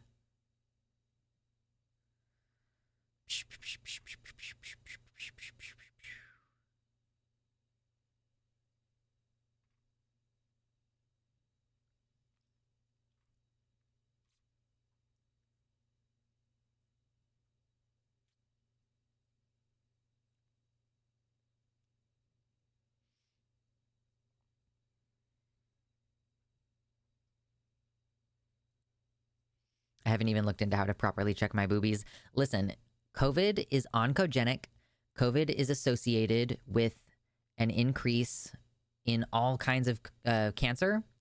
So, yeah, if you have caught COVID at all in the last few years, which that's fucking everybody, you should be doing regular screenings, if at all possible.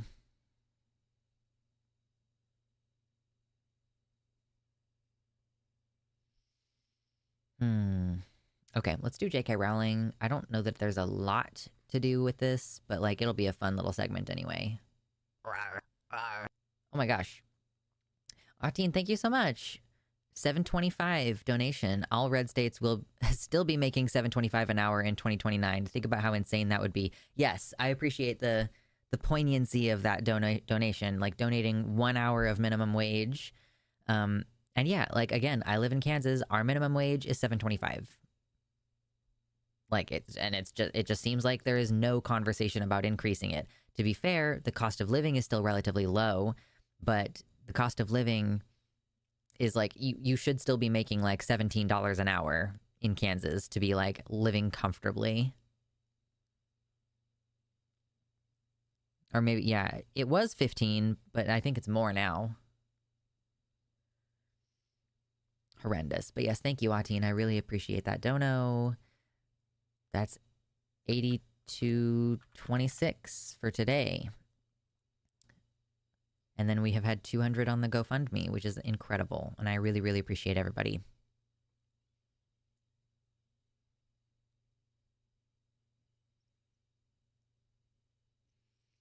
And remember that COVID can be fully asymptomatic, and you can still have permanent organ damage from an asymptomatic infection. So just because you haven't caught it, like, just because you haven't been symptomatic doesn't mean that you haven't been sick.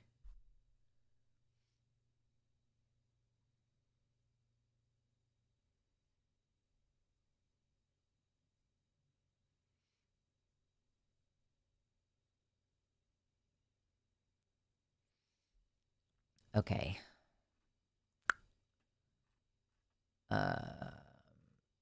J.K. Rowling wants to cure trans people. Where is the tweet? I did retweet it. Where is it? Did I really retweet fucking the Elon Musk one and not the J.K. Rowling one? What is wrong with me? Where is it? Or did India delete her tweet?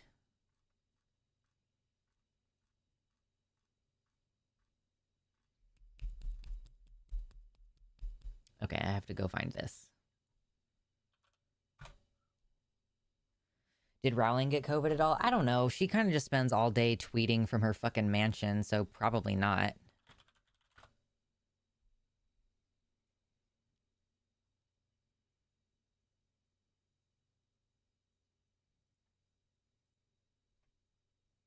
Yeah, it's been a wild month in American politics.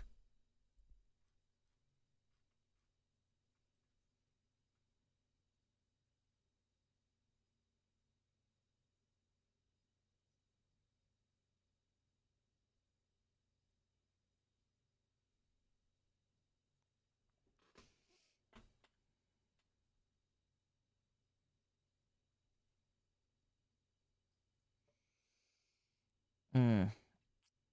So soon, we're talking about J.K. Rowling again. I didn't expect that she would say anything worth talking about after we recently covered her, I guess, much older remarks about Lolita. You know, wow, Lolita is such a tragic and beautiful love story. Like, ooh, yikes.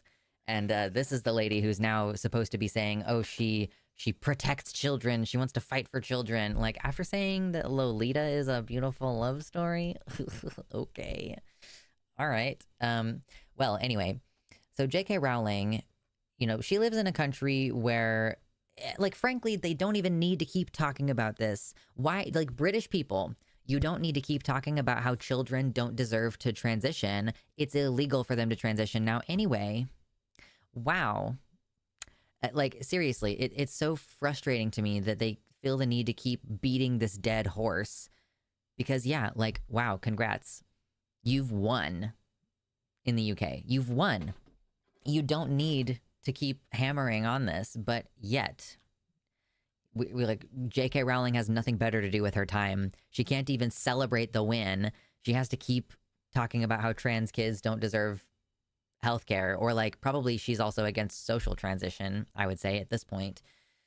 Anyway, we're looking at an article from Pink News, which has her tweet in it because she said something egregious. It's probably in the title of this video, so you've already seen what she said. She's responding to someone called Jules Bouet. This is a tiny account. Like, J.K. Rowling does this. She's responding to an account with only 582 followers saying, in terms of necessity, there's literally over 100 years of evidence that transitioning lessens or cures gender dysphoria and is the only thing that has been shown to do that in over 100 years of research and other attempts at curing it. So this is, like, when we say transition is the evidence-based healthcare for trans people, you know, we have tried to put trans people on antidepressants. We have tried to put trans people on antipsychotics. We have tried to put people in like therapy that will resolve their gender problems. We've tried to say, oh, it's actually just trauma. And we've tried to treat trans people like they're just delusional. But trans people don't respond to those treatments unless they also happen to have that issue. Like, if a trans person has psychosis, then yes, you can treat the psychosis by treating it in the way that you treat delusions and psychosis. But their gender dysphoria, which is the medical term that we've come up with to describe this particular phenomenon of like your brain and your understanding of your gender and your sex in your brain is different from how your body phenotypically expresses, and like there's a dissonance between those two things. Medically, the distress that you experience between like those things not matching up is gender dysphoria, right? And so we say that people's gender dysphoria can resolve, or I guess another way you could call it is it can be cured by access to social and physical transition. You know, like if you have dysphoria because, let's say you were assigned male at birth, and then people start perceiving you as a woman and treating you as a woman, and you have breasts and you get bottom surgery and your face looks like you're a beautiful woman, then you don't have anything to be dysphoric about anymore, hypothetically. Some people still have things like, oh, I'm so worried about my broad shoulders or whatever. Like, there are different things that people feel dysphoria over, but you can basically cure the dysphoria. I have socially and medically transitioned, and I do still want some procedures that I haven't yet had done. I don't have $50,000 right now. I'm trying to raise $5,000 so that I can move 2,000 miles across the country. Check the links in the description. But like, I don't have very much dysphoria anymore. because I transitioned and resolved it. My voice is much deeper now, and my hairline changed, and like my body physically changed. And so the things that I was dysphoric about, I no longer feel that way because I medically treated that. And socially, basically everybody that I interact with on a regular basis treats me like I am trans and like I am the gender that I say that I am. You know, everybody who I live with uses the correct pronouns and they treat me with respect. Like those are the things that cause dysphoria, is like the social dissonance and the physical dissonance. And you can treat that and functionally cure it. Again, if you have the genitals that you don't want to have and you have a genital surgery, what is there for you to be upset about, right? And that, you know, again, we have tried numerous different ways of treating trans people. Treating it like it's dysphoria, treating it like it's just gay but extreme, and nothing else is shown to have anywhere near the efficacy. It's not nearly as effective any other treatment besides social and medical transition. However, J.K. Rowling, in response to this fact that we've been doing research on this for forever, and like, you know, the very first surgeries for trans people were done in the early 1900s, J.K. Rowling just comes out swinging, says, "This is false."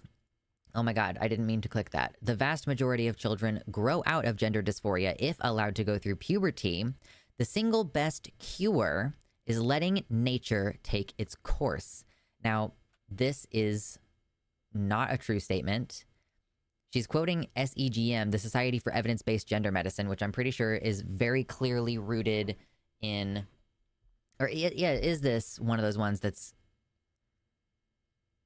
very obviously transphobic and gives itself credence as though they are not transphobic? But the actual like study that people claim, oh, 80% of these kids will just desist. Oh, 80% of kids will just stop identifying as trans. That's like 80% of the total people who came to the clinic with questions about their gender. And like, if there were any individuals who stopped going to the clinic and didn't say why, those were counted as they decided they weren't trans anymore, which is, I believe it's classified as a hate group. Okay.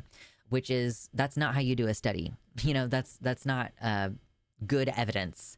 So the one study that they have that says, oh, 80% of kids don't identify this way anymore when they're older, it's very, very bad practice. Like, it's not a reliable study in any shape or form. But yeah, they keep saying this. Oh, if you just force kids to go through their normal, natural puberty, quote unquote, then they will stop being trans. And many trans people recognize this as a form of conversion therapy. You're basically saying, if we just don't let you cut your hair, if we don't let you grow out your hair, if we don't let you go on puberty blockers, which they're pausing medications that give you a couple years of extra time to think about it. They give you a couple years of extra, you know, speaking to doctors and therapists to figure out what it is that you actually want or need as a trans teenager, trans young adult.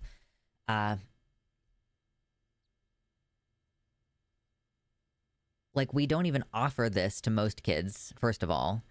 But yeah, the idea that, oh, if we just don't let you do these things, you'll just decide you're not trans anymore. If a kid is having distress at the onset of puberty, making them go through a puberty that causes them increasing distress, and you can keep tabs on this, like, hey, are you still feeling like this is causing you a lot of distress and you don't like it? You know, you're basically torturing children for no particular reason. You're literally just forcing children to go through a destabilizing biological phenomenon that is causing them distress. It makes it harder for them to get good grades. It makes it harder for them to socially integrate with their peers. And it makes them then have to pay tens of thousands of dollars to fix things that you could have just stopped from happening in the first place. Like if you put a child that was assigned female on puberty blockers before they develop breasts, then they don't have to spend $10,000 on top surgery. If you want to claim that, like, oh, they're going to be lifelong big pharma, whatever, like, okay, well, a lifetime of hormones is going to be cumulatively less money than the amount of money that they have to spend on these corrective surgeries. And even if the person gets corrective surgeries, they still might not ever be able to fully socially integrate, as opposed to trans people who are allowed to transition at a young age and get puberty blockers. They can just completely integrate into society, and you would not be able to tell that they're trans. Some people who transition later also end up completely socially integrated, and you can't tell that they're trans, but it's less common, it's much more difficult, and it costs way more money. So J.K. Rowling wants to cure trans people. She doesn't want to cure gender dysphoria. I mean, she frames it like she wants to cure gender dysphoria. Oh, the vast majority of children grow out of gender dysphoria, which again is debunked. That's not true. But the cure, the best cure for it, letting nature take its course. There's also like a naturalism fallacy here, where people believe that something that is happening to you naturally is therefore better. But like cancer is natural. Do we want to just like let cancer run its course? Is letting nature run its course the best course of action for cancer? I think most people would say no. If this thing has a tendency to harm you and kill you, which not all cancers kill you, you know. Sir Ian McKellen has had prostate cancer for years, and he just gets it checked on every once in a while. He's not had to do any treatment for it. Like, not all cancer is terminal, per se. But we still generally say that it's not good to just let it take its course, you know?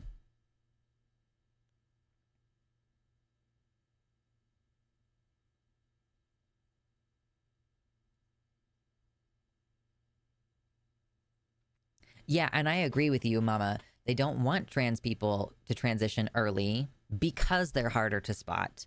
They need us to be easily pointed at and ridiculed in public to affirm their biases. I have said this before. One of the markers of a genocide is like making the group obvious to outsiders, right? So putting the pink triangle on gay people and trans people, putting the Star of David on Jewish people. And I also believe that preventing trans people from changing their identity documentation and preventing trans people from having preventative medication as children is a way of marking us and making it obvious that we are the outcast group. Because, yeah, it's way harder to discriminate against us if you can't tell. And, like, this is a fairly common belief that the idea that we want to cure trans people of their transness, basically, like that we want to just say, oh, they'll just grow out of it. That is also explicitly genocidal, because you're saying you want there to be fewer trans people, you know, instead of saying, yes, I recognize that the best evidence-based cure for gender dysphoria is transition. Like, then you have completely healthy, integrated trans people. And they're living their best lives, and they're just kind of, you know, being contributing members to society. They're spending their income on boosting the economy instead of funneling more money from surgery into the pharmaceutical industry or like the surgeons. That is less desirable to these people like J.K. Rowling than people who know that they're trans internally but pretend to be cisgender and refuse to transition because of all the social stigma, or because they were supposed to grow out of it. Oh, it's supposed to just be a phase. You know? Like, the idea that you wouldn't want happy trans people, you would rather have miserable people who are pretending not to be trans.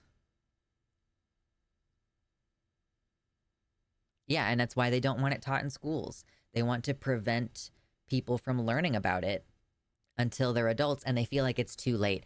How many times have we heard someone between the ages of 18 and 22 saying, "Oh my God, it's too late for me. I can't transition now. I'm always going to look like a man. I'm always going to be ugly." Like, lots of us don't transition until, we're in our 50s.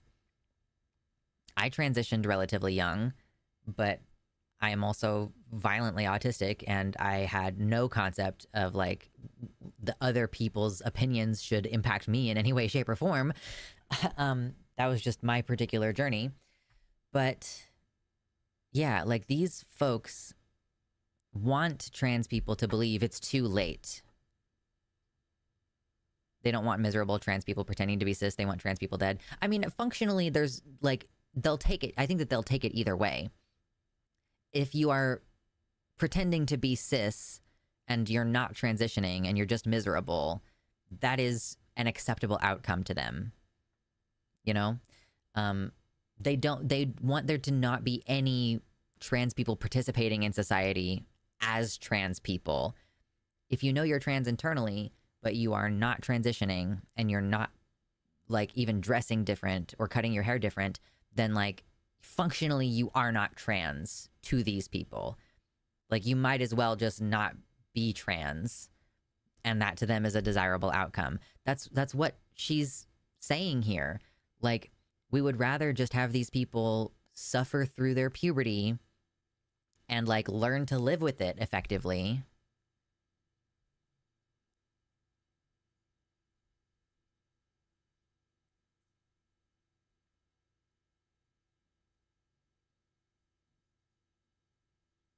Violently Autistic sounds like a cool band name. Yeah, that's my new band name. Violently Autistic.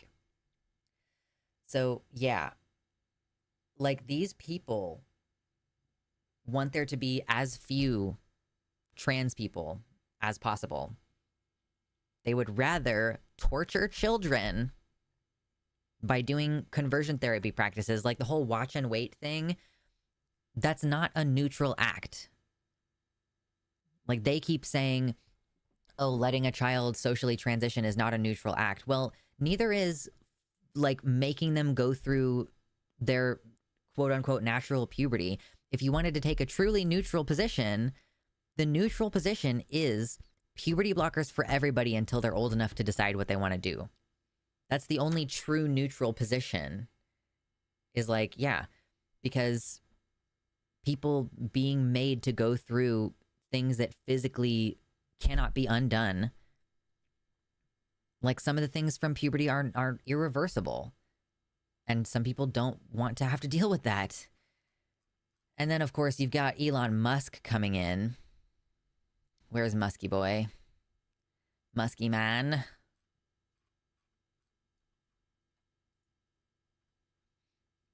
He comes in and says, J.K. Rowling is absolutely right. Almost every child goes through some kind of identity crisis during puberty. I don't think that's fucking true. I mean, most of the people in this chat are probably trans. But like, so first of all, I did not experience my transness as like an identity crisis.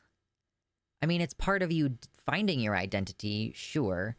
But I also don't think that it's just normal to go through an identity crisis during puberty because of your puberty. Like, it makes sense. Yeah, that's an age where your brain is developing and you're becoming the person that you're going to be and all this. But I think that that's different than you having a problem with puberty because of puberty. Like when you start growing breasts and you realize, oh, I'm transitioning from being a girl to being a woman, and that causes distress. And like that is a different thing. And like for some people, it's like, oh yeah, I'm becoming a woman. That means that there's a whole bunch of new things that I have to learn and pay attention to.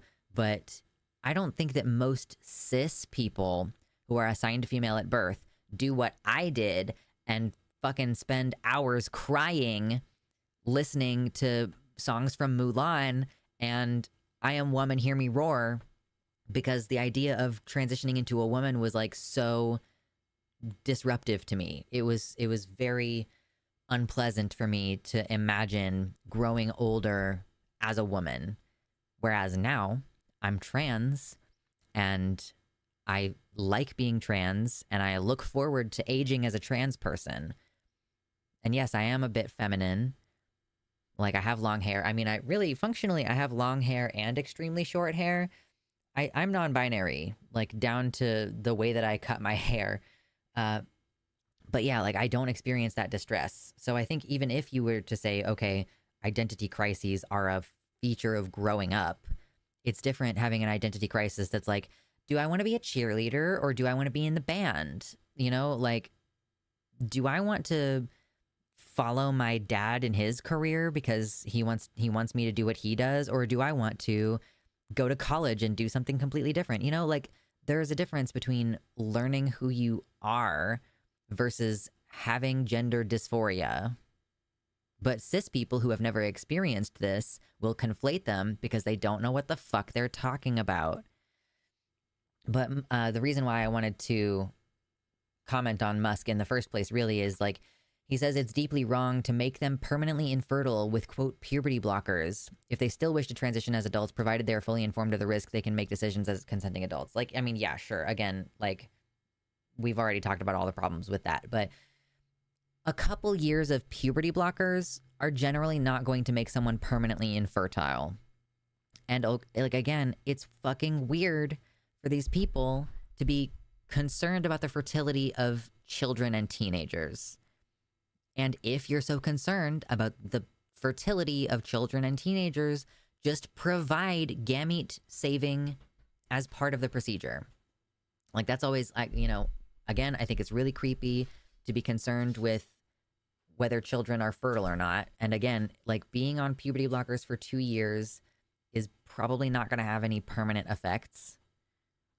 But yeah, like if you're so worried about it, then just store their eggs and their sperm. And then they will not have to deal with fertility problems because you've stored their gametes for future production. Not a big deal. Contrary Cloud says, if most kids have a crisis when they hit puberty, that is a social failure to educate and care for them. Yeah, like I was educated about what puberty would entail when I was younger. And then as I grew up and actually physically experienced it, there was a distress with feeling like that was not reflective of who I was as a person, which is a very different problem.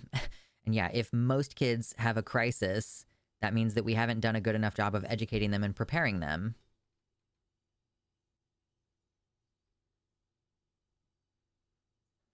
And like always good to keep in mind that Elon Musk has a trans daughter and they do not speak. And I'm sure that he blames the internet for like turning his kid trans or something, even though we all know that that is not possible. It's like not possible to turn people trans. And it's really not possible to turn them cis either. But that is what people like Elon Musk and J.K. Rowling want to do. They basically want to deprive trans people of medical care in the hope that they will stop being trans.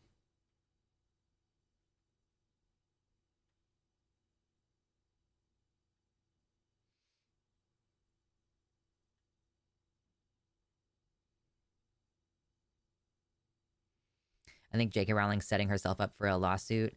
I don't know if she's ever going to be held accountable for the widespread harm that she has done to trans people and trans people's healthcare access and stuff. Like, I don't have any idea. I don't think there is going to be any consequence for her. She's a billionaire. She's completely insulated from consequences for her actions. Even if she got sued, she has millions and billions of dollars. Like, Harry Potter merch is still selling. People are still going to the Harry Potter world at Universal Studios. She's gonna be fine, no matter what happens.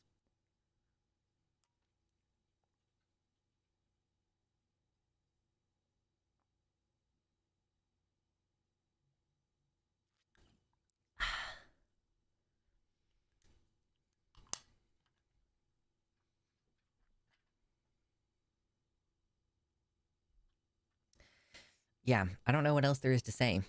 Like, thanks, J.K. Rowling, for giving me more fodder for my channel, talking about how you want to cure trans people.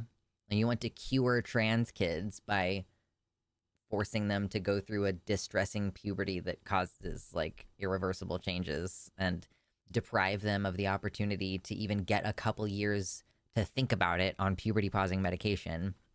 Again, J.K. Rowling, you've already won. You've already won. It's already illegal in your country. Shut up about us. Leave us alone. What else is there to say? Okay.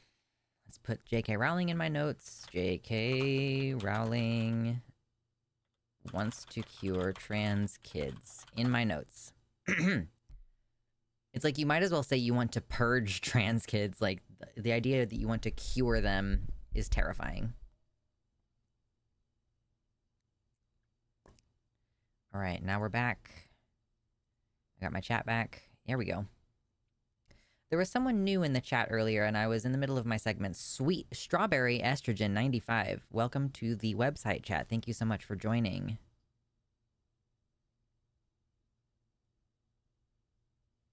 I can't imagine what they would say if we said we wanted to cure cis people. Right, yeah, let's cure cis people of their cisness. They'd be like, oh my god, that's genocide, and they just don't recognize it.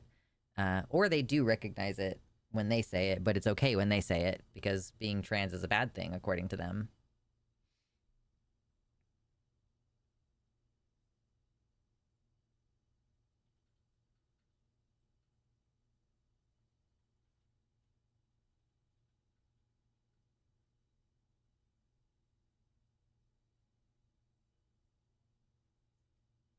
At least Elon has finally crossed another line, and he will hopefully not be in charge of Tesla much longer. The board is super pissed about him continuing to mess with the company over his childish shit. Yeah, are they gonna kick him off the board or kick him out of the company if he tries to move Tesla to Texas, which he was talking about doing? Fascism is calculated inconsistency. Yeah.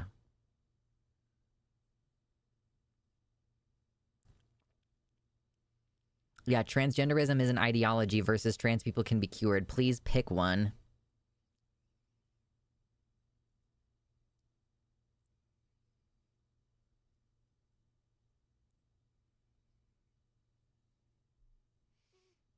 Oh man, I'm gonna be hungry after this show.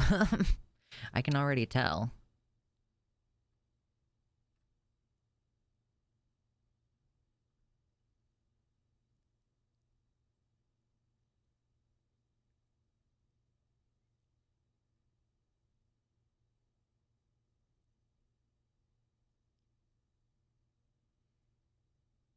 If he doesn't develop the AI at Tesla, he will lose them because he took so much Tesla money in early development already. They have a huge case against him. I'm sure its official headquarters is at Delaware regardless. Yeah, I was going to talk about him moving or trying to move the companies out of California because of this California passed a law to protect trans youth thing. What is going on with my lip right now?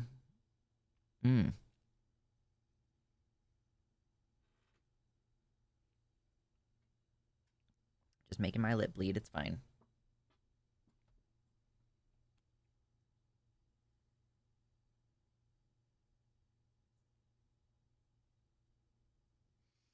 Wants to move X and SpaceX to Texas because he hates California. Yeah. So I was thinking about covering that today. Because that's good news to some extent, you know?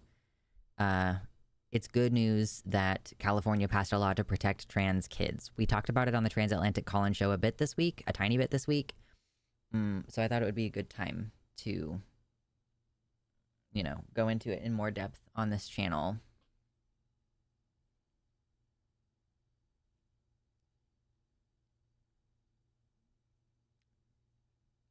I chew on my lips all the time, guys.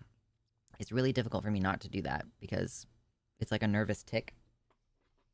It's one of the ways that I stim, is like chewing on my lip. And I'm trying really hard not to, but it's difficult. What I think is actually happening is that Texas has a tax system that he likes, and the transphobia is a virtue signal. And that's fair.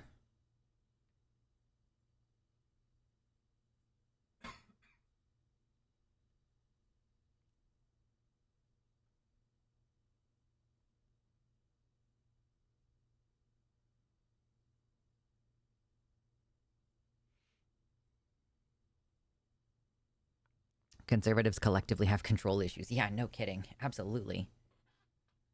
Absolutely.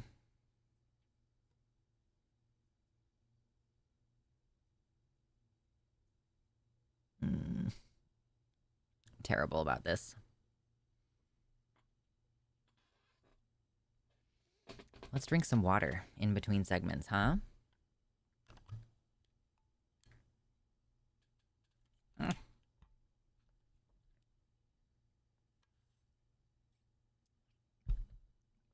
My 64-ounce water bottle. People always seem pretty impressed by it.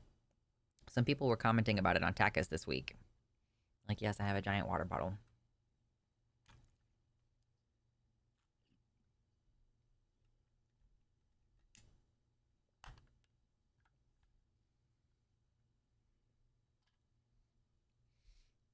Yeah, I think that's a fair comment. Mars in the YouTube chat says, the real culture of America does not like conservative BS. In fact, the real culture despises all they stand for. Thus, they have to control the people via authoritarian policy. Absolutely. Don't eat your face, just eat brains. I become zombie. All we want to do is eat your brains. We're not unreasonable, okay? I mean, no one's gonna eat your eyes. We're at an impasse here. Maybe we could compromise. My 64-ounce water bottle was an insulated beast. Mine is just glass. It's not insulated at all. But I'm inside all day, so it's like it stays a cool 72 degrees.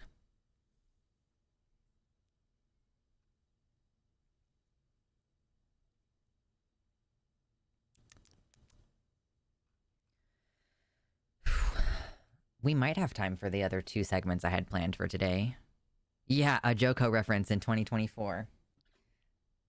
I am a fan of Jonathan Colton, okay? You can eat one eyeball. I'm bipartisan. Right, that's what bipartisanism is in this country. You can't kill all of the queers, okay? You can kill half the queers. That's the Dem compromise. Excuse me. Oh my gosh.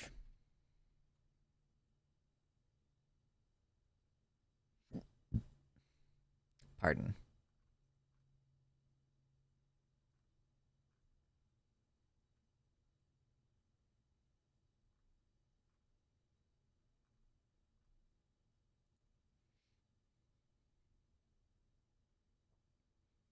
Oh, well, hello, Zypation. Glad you are getting a lunch break. Getting to go back to work. Hopefully you're feeling well enough to go to work after squeezing an entire human being out of your body. That's insane. It's been like 6 weeks though, right? Man.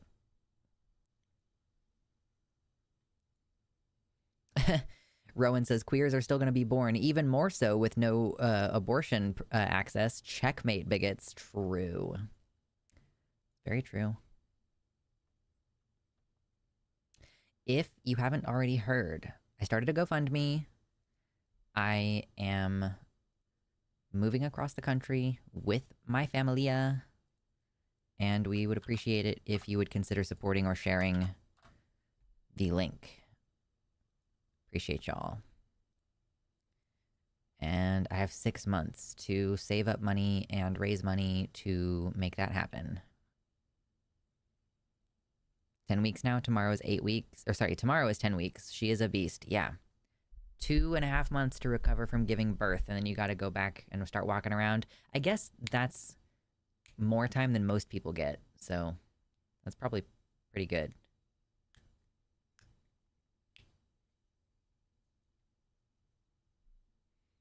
Rep. Clyburn endorses Kamala Harris. He was crucial in swinging Super Tuesday from Bernie to Biden last time. He's got juice, is all I'm saying. Yeah, I think, you know, I don't know how else it's gonna go down. It has to be Kamala at this point. Thank fucking Christ.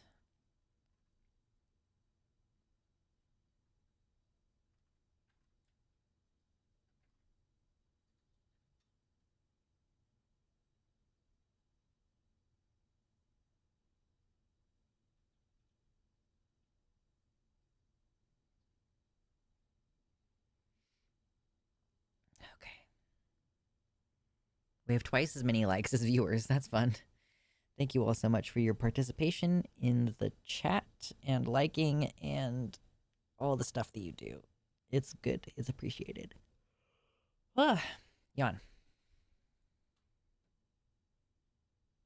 Okay, we covered J.K. Rowling.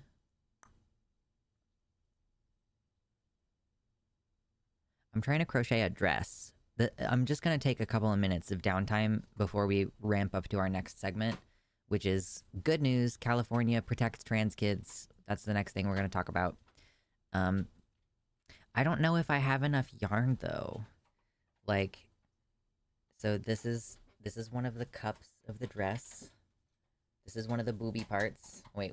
It's this direction. This is one of the booby parts. Okay? And I need to make another one of these, but I only have this much yarn of this color. And then I was going to switch to a different yarn for more of it, but like, I'm eventually going to run out of... I don't have very much of this. So I'm thinking like, okay, it'll start purple up top if I have enough yarn just for the cups and for the neck piece. That's all I need. But can I get this piece of yarn to stretch that far? That is the question. It was about this size when I started.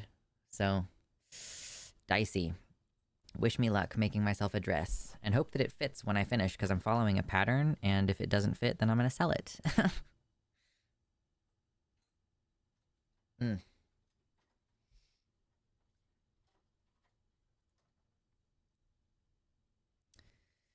Excited to go on the Transatlantic Call-In show again next week.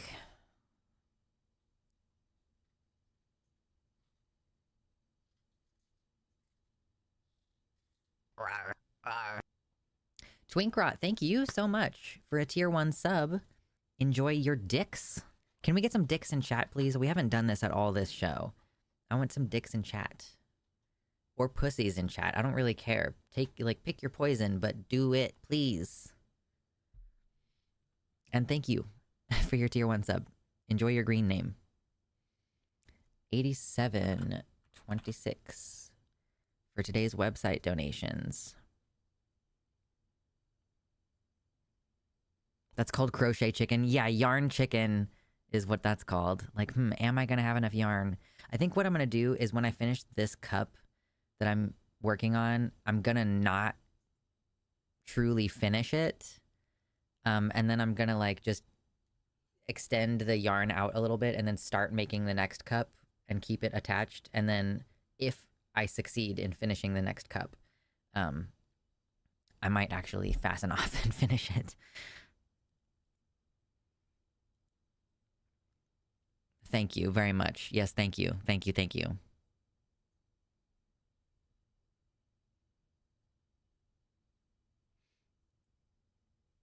I don't have a dick yet, but I might grow one eventually.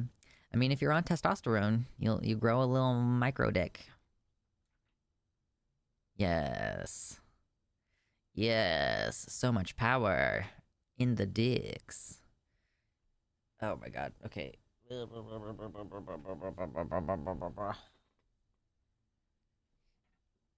love my little Vienna sausage.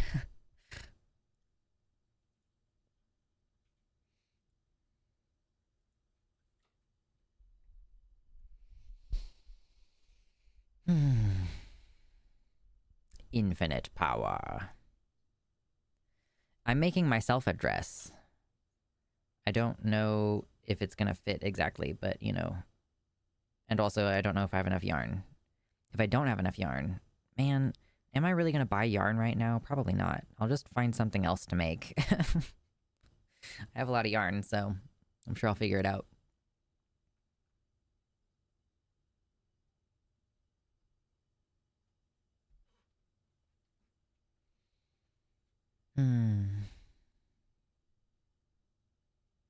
Yeah, I'm definitely gonna be hungry after this show. I can sense it.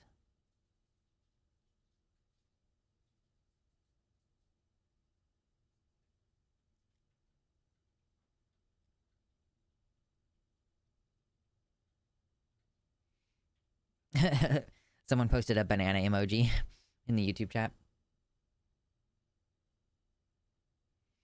Am I really gonna buy yarn right now? No, I can't buy yarn right now. I have to try to use some of my yarn, and then I'm moving, and then I don't want to spend money on shit because I'm trying to move across the country. Like, no, I'm not spending dono money on fucking yarn right now.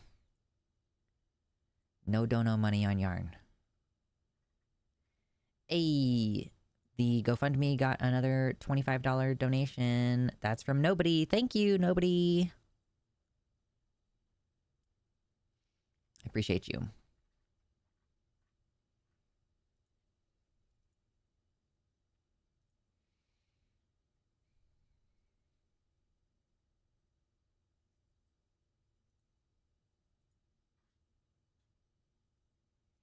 Does the voice stay dropped, and does the micro dick remain after you stop taking tea? Not asking about you in particular.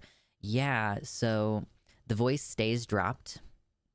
You can train it back up if you want to, the same way that trans girls train their voices, but like your larynx has grown and it does not shrink, right? Also, if you have bottom growth, you remain with the bottom growth, but sometimes like there's less blood flow if you stop taking tea. So like it physically is like still the same size. It's just not like as engorged with the blood flow. So, you know, it might be a little bit more delicate and flaccid, basically, but it does not shrink back to what it was originally. Like, not possible for it to shrink back to what it was. Yeah, voice training is annoying. What about vaginal atrophy? I mean, not everybody experiences that. And if you do experience that, you can either stop taking tea or you can use a topical estrogen cream and put it directly on that part of your body. I know lots of trans men do that to maintain, but like, yeah, you can also just like do Kegels or have sex on a regular basis, and like that tends to prevent you from having atrophy because it's muscle, right? It's like muscular atrophy from lack of use. So, yeah.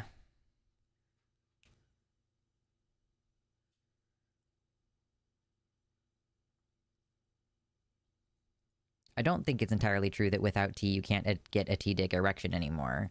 I just think that your libido is lower. Trans femmes can also use topical tea cream.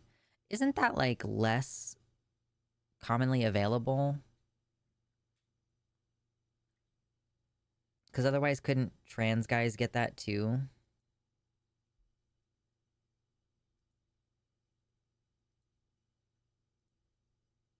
I know that you used to be able to access DHT cream for bottom growth, but it's not very commonly available anymore.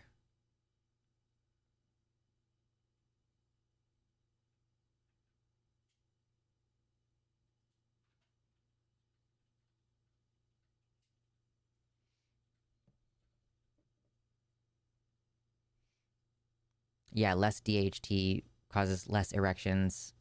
Still possible, just less frequent. Yeah, that's pretty much my understanding. Like, damn, I actually would get tea cream if I could. I'm worried I'll sweat more. Yeah, you probably will.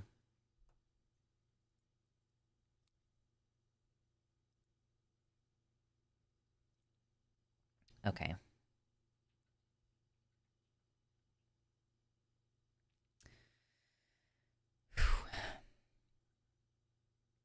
I think we might have... I don't want to be bald either. Yeah, typically what people do is they use minoxidil, and then after you've been on tea for a couple years, you can start using finasteride.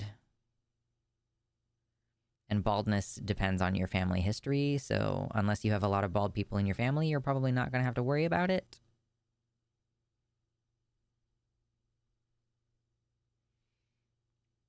I'm ace, so I might get the atrophy. Yeah, you could also basically dilate like trans girls do after surgery. even if you're not doing a sexy time.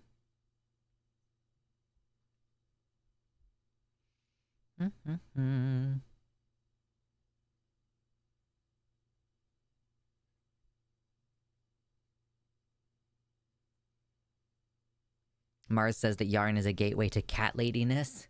You find you have too much yarn and decide on an extra kitten to play with the yarn to justify it. Then more colors of yarn for the cat. More cats for the yarn. Just keeps going and going. Doesn't finasteride have health risk? I mean, I was under the impression that it wasn't a significant health impact, but every medication has health risk. HRT has a health risk. So it's just, you know, talk to your doctor.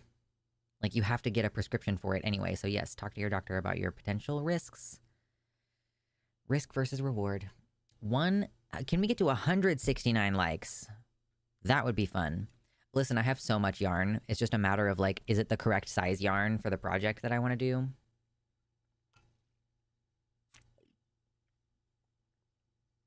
And do you have enough of it? Questions.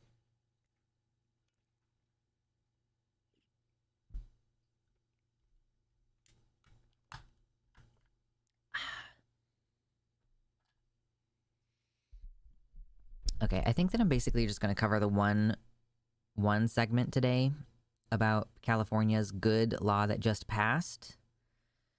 And I'll save the stuff about Tennessee for next time. Hello, puppy.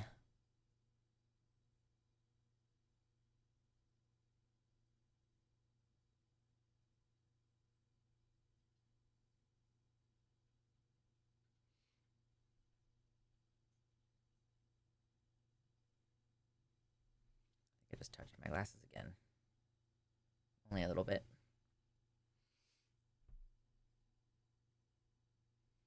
Did you say I might go bald? I mean, only if you have a strong family history of it. Yarn plus cat equals butt string. Yeah, I don't let my cats play with hair ties or yarn or thread or anything, because it can be really bad for their guts and stuff.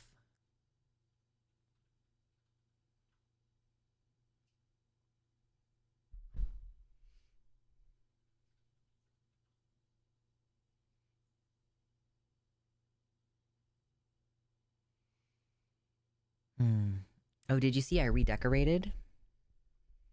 I redecorated for Lunasa. This little area, so I'm an atheist, okay? But I enjoy some of the aesthetic things and some of the philosophical things about paganism, right? So that this area over here is my paganism zone. So, like, I have a couple little things, little ears of corn, because Lunasa is August 1st. I have my crochet hooks, because Lug is a god of creativity and like productivity. So that, and then this is a crochet sunflower candle warmer thing that I made. It's like to protect the surface of whatever you have the candles on. So that, oh, I just knocked over my candle. Listen, birthday candles, birthday cake candles, excellent for a tiny home altar. And then, of course, I've got my tarot deck and my cauldron, and this is a basket because Lunasa is the first harvest festival of the year. There are 3 of them.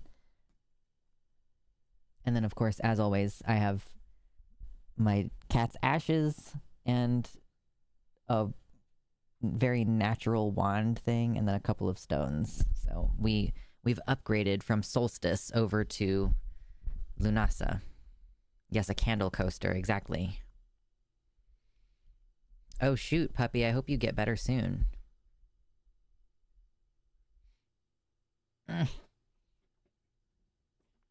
Yep. Anyway, if you were curious, that's what's going on over there.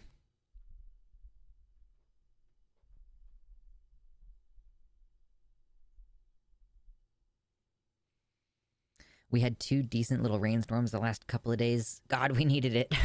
I want a screened-in porch someday so I can sit on the porch during a rain and go, and with my coffee cup and go, gosh, we really needed this. It's weird. I used to expect 2 to 3 months at a time without rain when I was growing up. We didn't worry about it until it had been 6 months. Now I go 30 to 40 days without rain and I get concerned.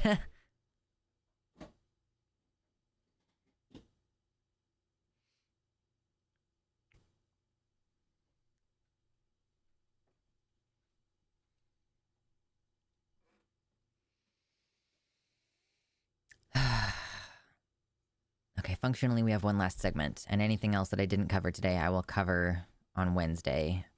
Assuming that the news isn't crazy between now and Wednesday, which absolutely could be the case.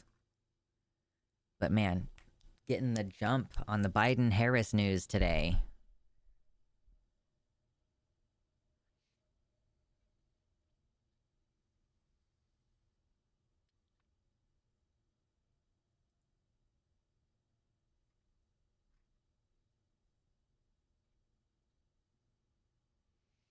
Gonna do Feed the Dragon today? I guess we could.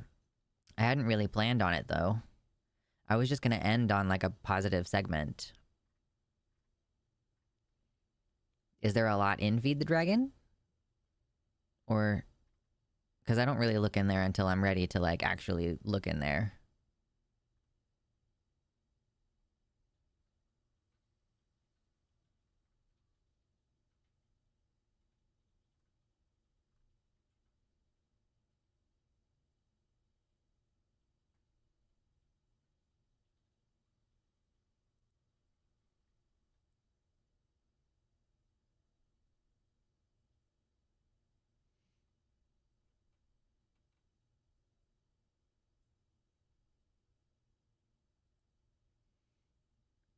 Yeah, I haven't done it in a while, though.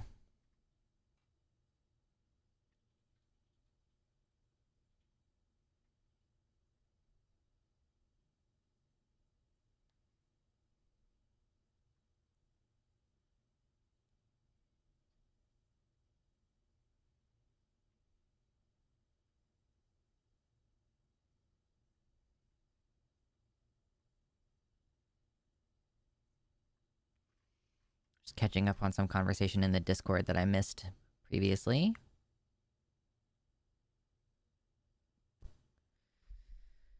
Oh, jeez.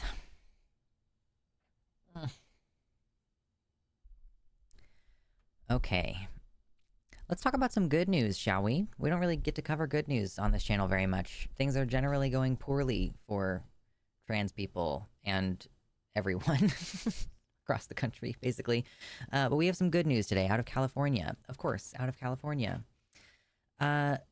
There's a lot to be said. There's a lot of conversation around the concept of, like, should teachers tell adults, like, that the kid came out at school? You know, we talked about it a little bit on the Transatlantic Call-In show this past week. Because a lot of states are passing, or maybe not states, but sometimes individual school districts are instating policies that are saying, yeah, if a kid comes out at school, it's mandatory for the teachers to report it to the parents. And I'm sure that a lot of people here can identify some problems with that. Namely, that basically if a kid has not told you as their parent, if they have not told you, the parent, that they're trans or that they're queer, that's probably because they know that you will not react well to it. So then outing the kid to the parents is kind of an insane thing to do. You're probably going to be putting a lot of children at risk. So yeah, like if the kid comes to the teacher and asks, hey, can you help me figure out how to talk to my parents about this? That's a completely different thing than the kid coming to school and saying, school is the only place I feel safe to come out. So good news out of California. Governor Gavin Newsom on Monday signed a bill to protect trans and gay students from being outed to their parents, which makes California the first state to explicitly prohibit school districts from adopting such requirements. The new law will override policies currently existing with school boards in red pockets of the state, which previously required staff to notify parents whose children showed signs of being transgender. So that's, you know, maybe the kid shared nail polish with another kid, or like they took off their jacket when they got to school and they seemed to be kind of gender nonconforming, right? If the teachers even suspected in those cases, then it was required to report, which just seems insane. Like, why are you calling me about my kid, like, wearing nail polish that their friend brought to school? Yeah, and like this can put kids in danger. Maybe, you know, like a liberal leftist parent like me would not care and would be like, why are you wasting my time with this phone call? Whereas there are kids whose parents would be violent toward them. Like maybe that parent would kick them out, or maybe that parent would beat them up. You know, like there are real, tangible, material risks to children's safety in forcibly outing them. And like maybe it would just be awkward. Maybe they're just not quite ready. You know, there are degrees of harm. There, you know, I'm not saying every time you out a kid, it will cause them to die, but it could cause all kinds of issues. And that will disrupt, you know, their ability to do well at school. Yeah, maybe the parents will send them to conversion therapy. Maybe they'll decide to send their kid to boot camp or private religious school. Yeah, many minors are homeless for these type of reasons. Let's see. Senator Susan Talamantes Eggman says safe and supportive schools for all our children should be our top priority. And at the end of the day, that's what this bill does. It ensures our K-12 campuses remain safe and affirming places for our youth, no matter how they identify. Like, yeah, there is like a parents' rights conversation where they're like, I have a right to know things about my child. Like, no, you don't actually. Your child is their own person, and they have a right to privacy. We do a terrible job in this country of protecting the rights of children, but like, children are not property. They are allowed. In fact, it is considered a form of child abuse if you deny your child privacy. Like if you take the door off of their bedroom and you snoop on their computer all the time, like that is part of a child abuse case. It may be that there need to be other things as well, but that is part of a child abuse case, is declining to provide your child with adequate privacy. And if your kid doesn't trust you enough to tell you what's going on with them, again, that is your failing as a parent. You have not made it clear to them that you will love them no matter what. You have not made it clear to them that you will support them even if they do things that you don't like. Because your children are, like, they're just young people. And I know a lot of activists have actually switched and they don't even say children anymore. It's just young people, because fundamentally at the end of the day, they are people who just happen to be young. If parents on the school board hadn't told my parents I was gay, I wouldn't have been kicked out. Yeah. And, you know, it could be other people too, besides the teachers. But this is just regarding what the teachers are allowed to do. Yeah, and it damages the relationship if your parents are snooping on your phone without your permission, especially, and threatening to take your door. If there's a reasonable expectation, and I think that there should be, where it's like, hey, as your parent, I have to make sure that you're safe. So every once in a while, I might ask you to let me look through your phone because I want to make sure that there are no adults being weird. This happened with my younger sister, who my parents are not at all involved enough, like with any of us, really. They're very uninvolved parents, just to put it nicely. And my little sister, who at the time was 15, told me that there was an adult man asking her for nudes. And I was there. I was like, pull out your phone right now and block him immediately. Like right now. So like there is an extent to which parents need to be able to check and see like who are my kids talking to? Is there anything weird or unsafe going on? But I think it's different if you have that expectation in that conversation and you say, hey, we need to discuss reasonable privacy versus me having to protect you and make sure that you're not like doing shit you shouldn't be doing. And like, I'm not going to say that I was the best. Okay. When I was a teenager, I was the sneaking out kind of teenager. Yeah. But also I was like a child of abuse and trauma. And yeah, I did not have knowledge that like, okay, if I do certain things, then I'll have support. Like I did. I snuck out. I was that kind of kid. I was like, in some ways, I was a bad kid because I was not raised with good boundaries. I was not raised in an environment where I knew that my parents would support me. I was seeking support and validation from other people. And that's dangerous too. That's when kids get vulnerable. That's part of the problem with trans kids being rejected from their parents. And we've even covered it on this show before, There was a trans man in, like, I want to say North Carolina, who he had been very recently kicked out of living with his mom. He was living with a family friend or maybe an aunt or something, and he went on a date with a cis man who was a few years older, and that man and that man's girlfriend killed that trans man because, again, like an 18-year-old trans man looking for validation, looking for someone to support them, not in a safe environment because the parents revoked their support.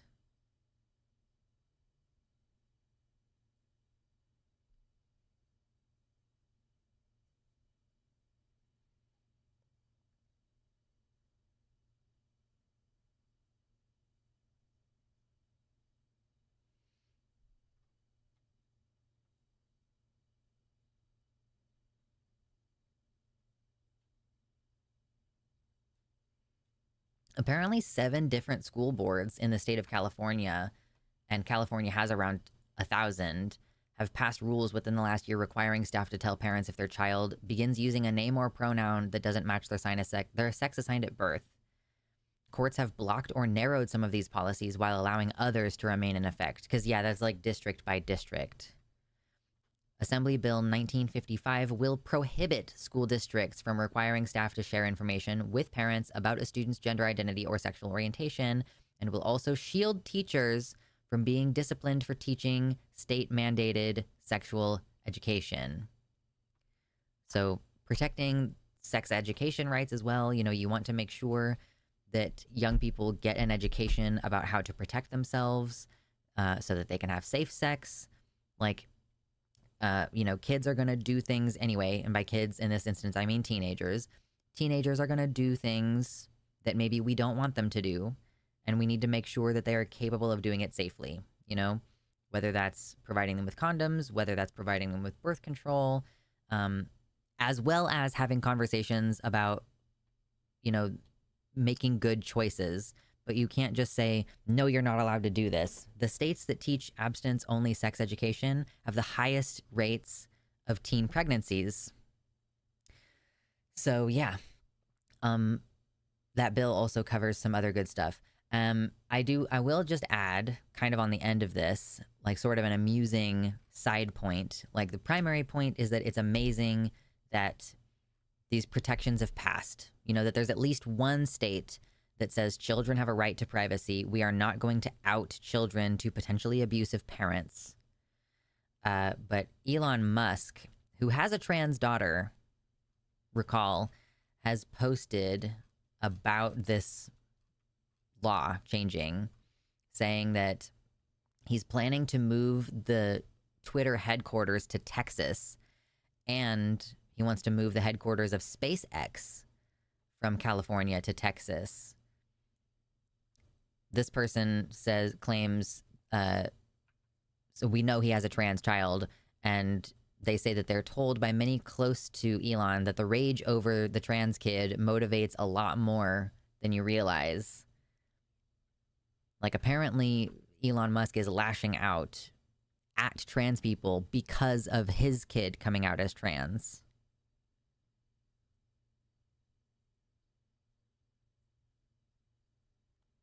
Yeah, prohibition tactics always backfire.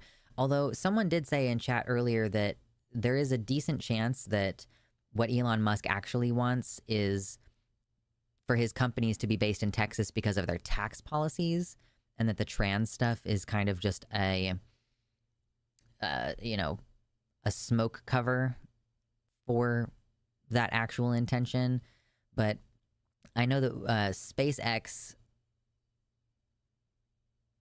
I don't know, he's not, like, I thought that he wasn't allowed to make, like, executive decisions with SpaceX because of him smoking weed on Joe Rogan's podcast or something along those lines. But anyway, mostly I wanted to cover the good news. You know, obviously Elon Musk being pissy about this and going, oh, parents have the right to blah, blah, blah. Like, no, like, as a parent, the only thing you have a right to, I mean, I don't even think you have a right to whatever in regards to parenthood. And I've seen parents in my community agree with me on this. Some people will say, oh, because you adopted much later in life, you don't actually know how it works. But Even people who have given birth to their own kids will say that they have obligations to their children, but they don't have like rights to their children. You know, your kid has a right to education and you don't have the right to deny them that. Like, educational neglect is a form of neglect. You can get your kids taken away for doing that. And you have obligations to protect your children from physical harm. You don't have the right to hit your children in most places. You don't have the right to prevent them from accessing medical care. That's abuse. So, yeah, I view parenthood as a deep responsibility with a lot of obligations, but you don't have the right to control your child. You don't have the right to harm your child. You don't have the right to deny them privacy and access to essential services and care. Yeah. As a parent, you owe your kid, not the other way around. Your kid doesn't owe you. They didn't ask you to have them.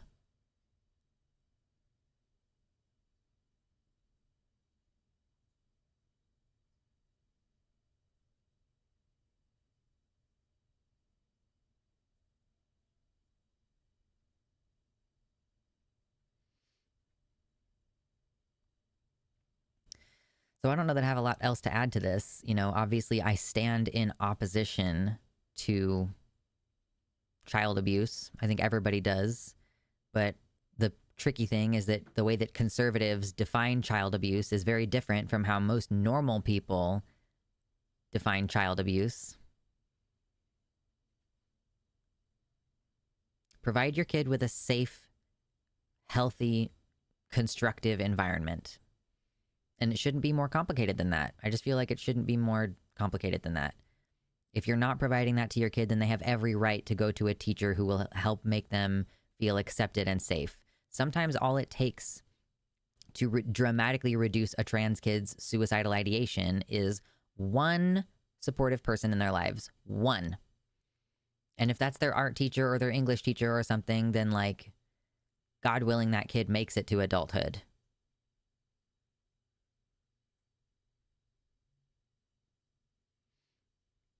All right, I think I'm done with that segment now. Just gonna put it in my notes real quick. California protects trans and gay kids. And let me copy paste the link into my notes. Linky dinky dink. Oh my god, okay.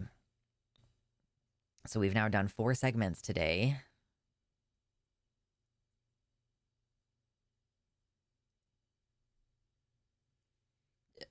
Excuse me. God, so much burping right now. I don't know what the deal is. I'm sorry, it's gross. I will mention once more, if you didn't hear it earlier, that I have a GoFundMe running, which is going to help cover costs to move across the country from red state Kansas to blue state in the Pacific Northwest. And I would appreciate it very much if you would consider donating or sharing the link. That would be very helpful.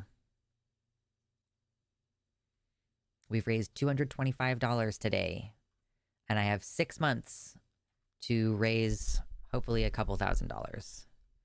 I set the amount for like $5,000, and that is not even going to cover all of it. And I put some cost estimates in there, and those are like low end cost estimates for how much it's going to cost to move. So appreciate everybody so much.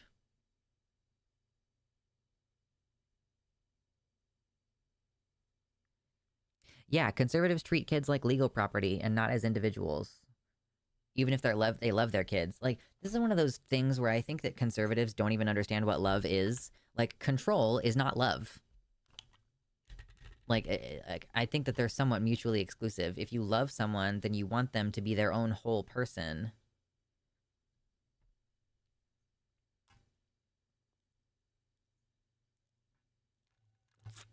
What's up, Internet Exploder? Welcome in. Glad you caught us live.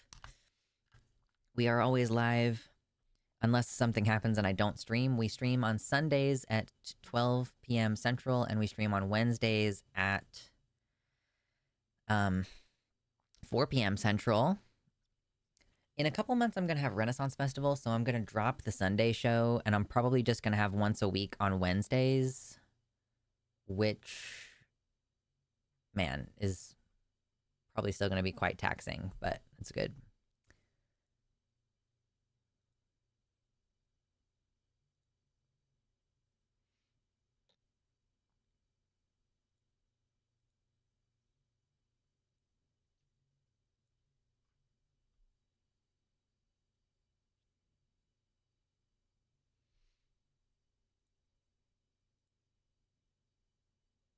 Oh, God. Someone just posted the ticket. No, please don't. Please, no, no, no, no. Please, no, don't. Please, no, don't. Kamala and Hillary, please, no, no, no. Don't do that. No, no, no.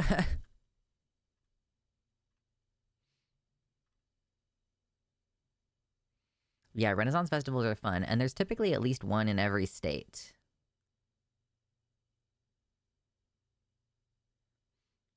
Oh, I appreciate it, Noah. I look forward to seeing you in the old growth forests and mountains and seeing the ocean and watching killer whales. Wish I could fund your whole move. Yeah, if only. If only I had one wealthy benefactor who could just drop $5,000 in there and then I don't have to keep begging for the next 6 months. Bernie for VP, wouldn't that be glorious? I doubt it, but it would be glorious.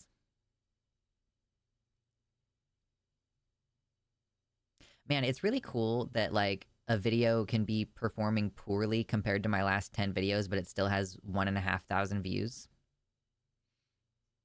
The channel is doing so well lately.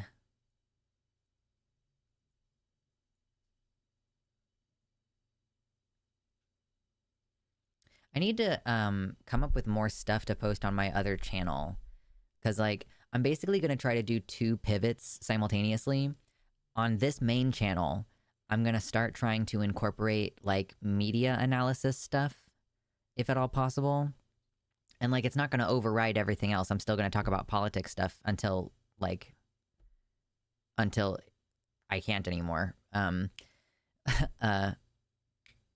Like, that's the main thing that people follow the channel for, obviously, but I do want to start incorporating media analysis stuff, like a little bit of a pivot there. And then on my second channel, that's going to be the survivalist stuff. So yeah, like hunting, foraging, gardening, maybe even exercise stuff could go on the other channel. I don't really think that there's any place to put witchy content. I think that that's just going to have to be private for me, or maybe on the Patreon or something. But, like, I'm trying to figure out what to post on the other channel. I've been hunting a few times, but I haven't been successful so far. Yeah, if only Lux had its own sake tanuki. Fucking true! I think sake tanuki has been here before. I feel like I've seen them. Now I've got to check my users. Do I have sake tanuki? No, sake tanuki has never been here before. Yeah, wouldn't that be fucking great, though? I haven't decided if it's gauche to ask some of my fellow streamer friends to repost the GoFundMe link. Xanderhall was the first person who retweeted it. I guess he just maybe happened to see it immediately. But, like, if I were to ask bigger accounts, like, hey, can you retweet this, please? I don't know if that's considered gauche or not. Is it a bad thing?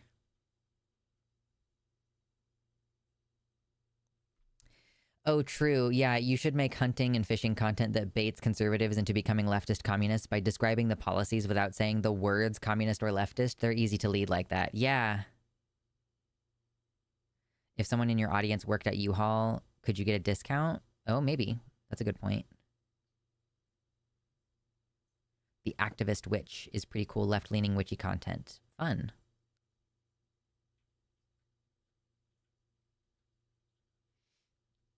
But yeah, I do like the idea of just being like, yeah, I'm going to talk about how hot it is and that's why I'm growing my own food, or like that's why I'm hunting, but without necessarily saying because of climate change. If it's gauche to ask to boost your link, then ask them to boost my link. Then you're doing charity. Yeah. I'm only at 890 on my GoFundMe, and I've been trying to raise funds for a few months now. I have the same goal set. Yeah. And I'm basically just going to take all the money that I get from the GoFundMe and put it straight in my savings account. And, like, I'm not going to touch that until I'm ready to move. I recommend reading The Art of Asking by Amanda Palmer. Rabbits seem to like 7 o'clock. I see them at 7 and 7. Also, they seem to be creatures of habit, and they're in the same location every day. If you can find out where one lives, you can get him if you learn his schedule in and out of his home. Yeah. I just keep going too late. Like, sunrise is at, like, 6 a.m. every day, and they're active around sunrise and sunset. And a couple times that I've been out there, it's been, like, 8 a.m. or later when I've gone hunting. So I keep wanting to go earlier. I think this is part of why people hunt rabbits closer to winter time, because the sunrise is later. Yamez, it's mostly because people don't fucking care about the witchy content. They did not subscribe for that.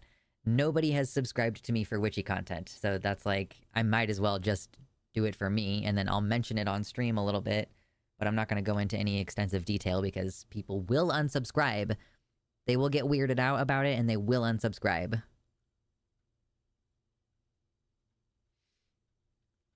At this point, I could make a video about, like, here's everything you should take with you if you go rabbit hunting, because I have, like, all my gear and everything.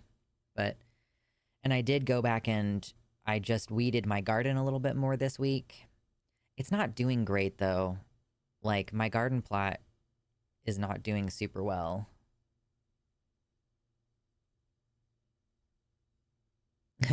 Trending on Twitter for me in this moment is Kamala, Michelle Obama, and Maya Rudolph. So I guess Maya Rudolph is in the running for the nomination or the VP pick.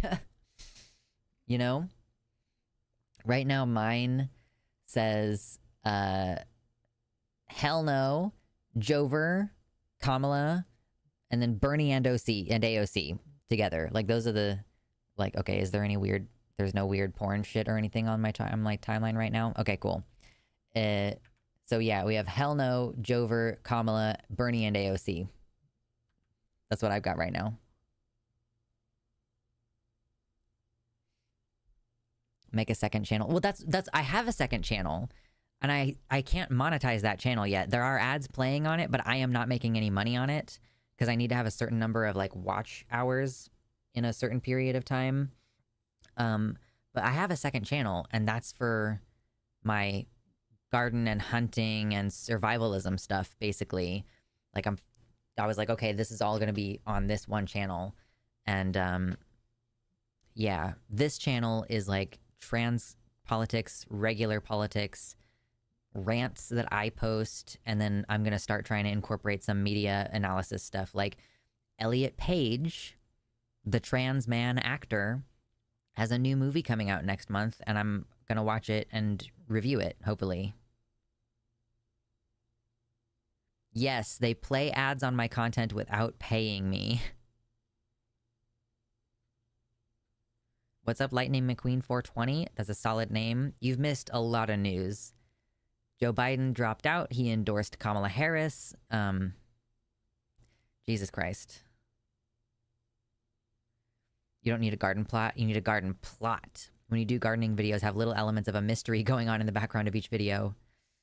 That might be easier to do if I have my own little land. Because I try to film in a way that you can't see, like, where... I'm at a community garden, so I don't want it to be obvious, like, where it is. The town that I'm moving to also has a community garden, though, so that's really exciting. Like, because we're going to be moving into another rental, and so I probably won't be able to garden at the rental. So I'm really quite pleased that there's a community garden in the town that I'm moving to. Gardening arc. Yeah, listen. You can see my bow. I just got a bow quiver. The bow quiver actually kind of sucks because for some reason it has a giant stamp of a, like, Native American person's head on it. Like, let go. Okay, let go. Okay, so my bow, I have a recurve bow, you know? It's modular, so I can replace the limbs and get a stronger bow. It's only 20 pounds right now. I have these pieces of rabbit fur on the bow that are like dampening, and then so I've modified my bow basically. Well, my partner got the bow for me stock, and then I've been modifying it. So I added the feather, or sorry, the fur to my string, and then I added these pieces of leather on the tips so that when the string hits, like when I release and the string hits, it won't be so loud. String silencer. And then my most recent addition is I got a bow quiver. So the bow quiver basically like it attaches to both of the limbs and I can stick my arrows in there. But this is the weird thing is it has like a Native American guy's head on it. And I would really like to I could put a stamp or like a patch or like a sticker over it or something. It's I think it's real leather. But yeah, this is like the only bad thing about it. But it's so cool. Like, this is a hunter's bow now, bitch. Very good stuff. Rabbits traditionally aren't hunted in the summer because of tularemia, but as long as you know what to look for when you dress it, you'll be okay. Yeah, obviously you want to be observant of any weird behaviors. Hold on, I'm going to put this back. Yeah, so you observe them to make sure there's no weird behavior, and you if you look for any spots on the liver, make sure the organs don't have any white spots on them.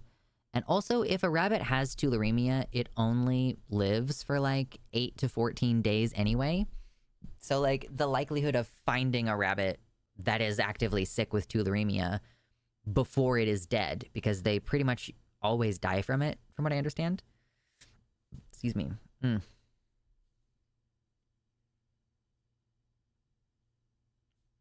Do you do taxidermy or leather work? No. Eventually, I'm sure I will learn like what to do to keep the furs. I personally don't think it's really worth it to keep furs if it's summertime anyway. Like that would be more of a wintertime thing. But yeah, no, I haven't done. I've done some like I'll modify some things with leather tools, but not very frequently. I love the lack of gun hunting, lack of gun for hunting.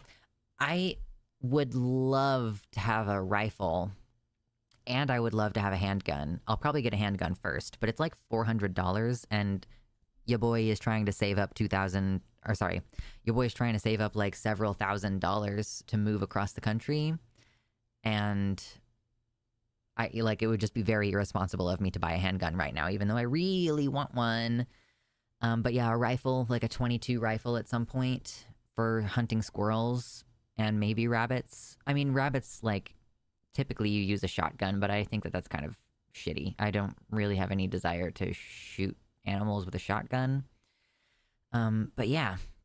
So, and like, if you're not familiar with me and the reason why I'm getting into hunting and gardening and stuff is that, like, there will be more food shortages. The price of food will continue to go up. Every year, a bunch of cattle die from overheating, and there's fires in chicken coops and bird flu. And like, there's just a lot of stuff that's going to contribute to difficulty producing food. Although my partner did point out that hunting with a recurve bow, I do not have a compound bow, and I have no desire to get a compound bow. This is like the nerd version of being a hunter, and I think that that's so true. Like, I'm getting into these really rural, hickish kind of hobbies, you know, like gardening, foraging, hunting, fishing. I just went fishing this weekend. It was not a very successful fishing, but I think we went to a lake that's just really overfished. Like, yeah, I'm into all these really hick things, and I support gun ownership, but I never thought that I would be the kind of person who wanted a gun, but I do. I want one.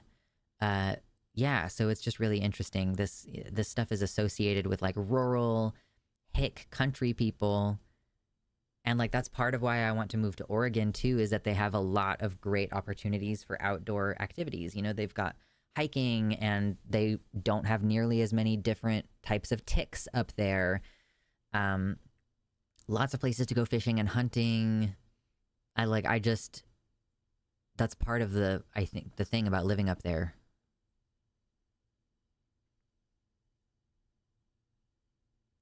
Aw, all my chickens died but one, and now she's lonely and super clingy. Can't really get any more, so she's just a lonely grandma hen now. Oh, that's a bummer.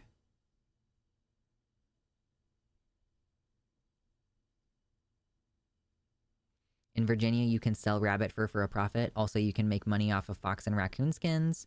There was a bounty for coyotes as well. Had cousins who hunted often and made extra money selling those items and collecting bounties.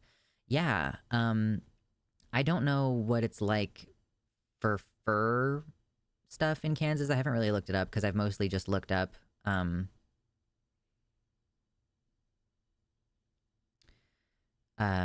I mostly just was like, what are the rules around small game hunting? Because that's kind of the, I'm starting small. I'm starting very small. But of course, yeah. And like, in order to preserve furs, it requires a ton of weird fucking chemicals and stuff. And I don't have a great place to do that kind of thing. So when I own a house, then yeah, sure. Maybe in like 3 years when we buy a house.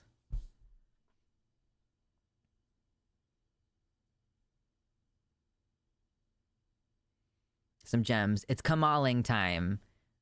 Blah, blah, blah. 300 chameleon vote landslide. Come along with Kamala. True. No shade on compound bows, but that shit's complicated. I want to see people shooting things they could make themselves with a few tools. I mean, yeah, listen, because that's the thing too. I love the idea of having guns. I will probably hunt with guns at some point. But I could make my own arrows. You know? Like if I run out of ammo for my gun and society has collapsed, I can't get more by just hopping over to the store, you know? But yeah, with my bow, and even if my bow shatters in my hand, I can replace it. I can make a new string.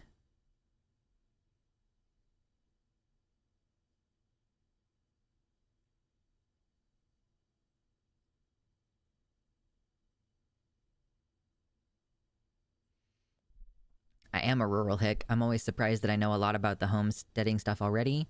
I've just always been on the Appalachia side of the gene swamp. Fair enough.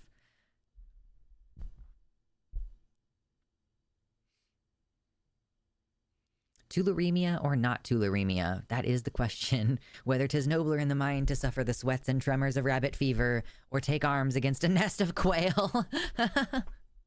Oh, that was funny, Mars. Reed in the YouTube chat wants to know if anyone has recommendations on taser brands. I do not know anything about tasers. Rabbit feet are worth money too. You can dye them bright colors and make them into keychain charms for around $7 each on Amazon. How... Yeah, do you need to do chemicals to preserve those too? I'm assuming that you have to like put them in some kind of chemicals.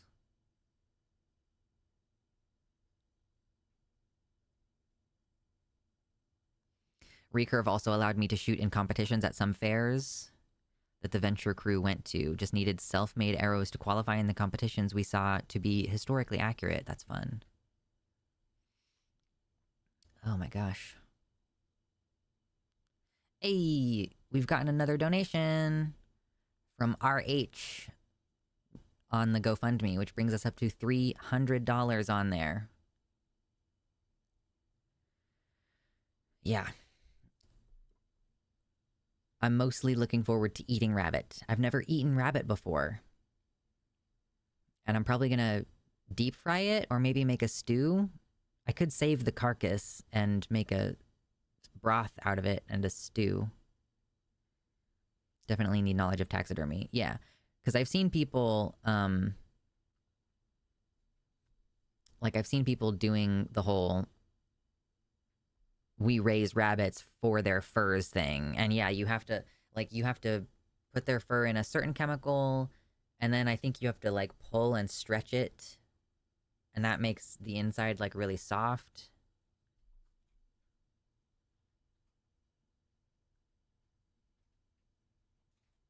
And yeah, to my knowledge, I've never eaten rabbit before.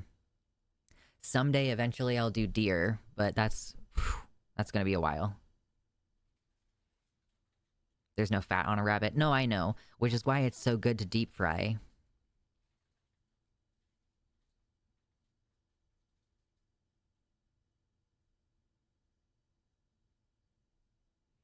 I really enjoy having these convos. It's like, this is the stuff that I'm interested in that has nothing to do with everything else on my channel. I mean, it does in the sense that it's like, yeah, we're all gonna be fucked if we don't learn some survival skills, but, you know, it's not things that people are really gonna click on as much.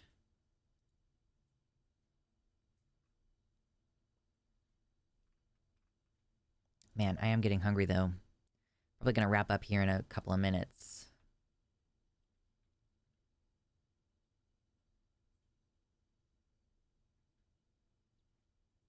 Venison is damn tasty too. I've heard good things. Apparently it's real yummy. Ooh, this is also just a side comment that has nothing to do with anything. In The Last of Us, the fungus, the first day that it really spread and hit everywhere is because it was in flour that was being distributed throughout the world. And I rewatched the first episode today, and I realized that Joel and his daughter actually missed 4 opportunities to eat flour that day that everything exploded. In the morning, the daughter was going to make pancakes, but there was no pancake mix. Before they left the house, this is the one that I didn't know, like I didn't remember until today. Before they left the house, the neighbors were like, hey, do you want some biscuits and gravy? And they were like, no, we're in a hurry. We need to get out of here. And then later in the day, she goes to the neighbor's house and makes cookies, but the neighbor lady insists on making raisin cookies, which obviously this 14-year-old girl does not want to eat. So she doesn't eat the cookies. And then Joel is supposed to buy a cake on the way home, and he forgets because he gets out of work way too late. So 4 different opportunities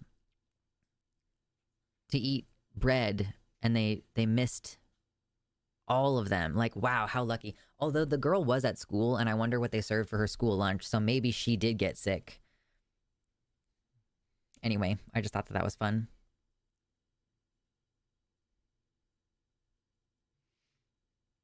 Compounding estrogen, yeah, that's definitely a survival skill. I might have to learn to compound estrogen for when I hit menopause.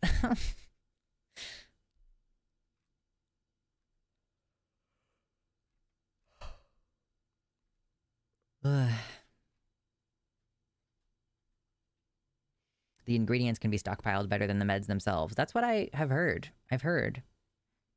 I know, episode 3 of The Last of Us is fucking baller. God, it's so good. Basically, every episode of The Last of Us is fucking baller and amazing, and I love it, and I'm considering making some video essay and analysis video type things about it.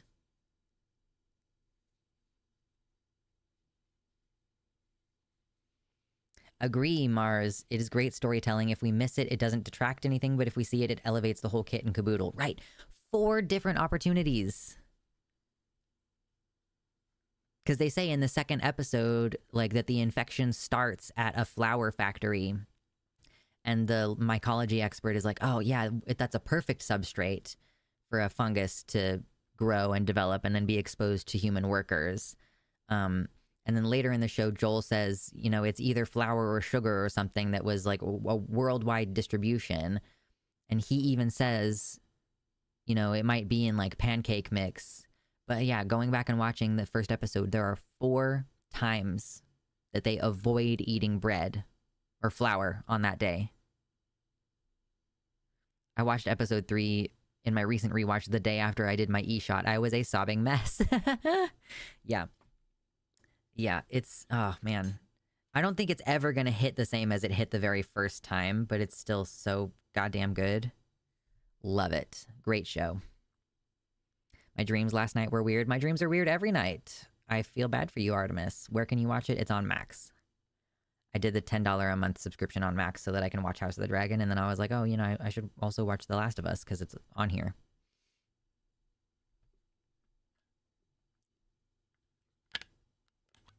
I appreciate that 60 of you are just here listening to me talk about a TV show that I like.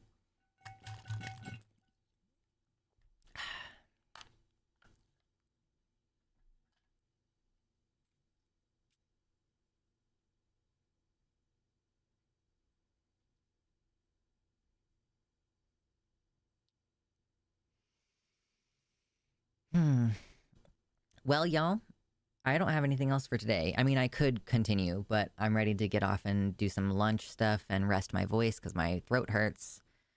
So I appreciate y'all hanging out. I am planning to do another stream on Wednesday with more politics stuff. And hopefully nothing crazy happens between here and there.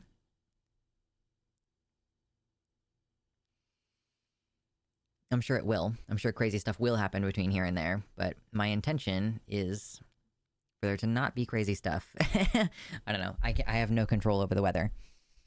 All right, y'all. Thank you for such a great show. Thank you to everybody who donated, either directly through the website or through GoFundMe. I'm going to be pushing the GoFundMe.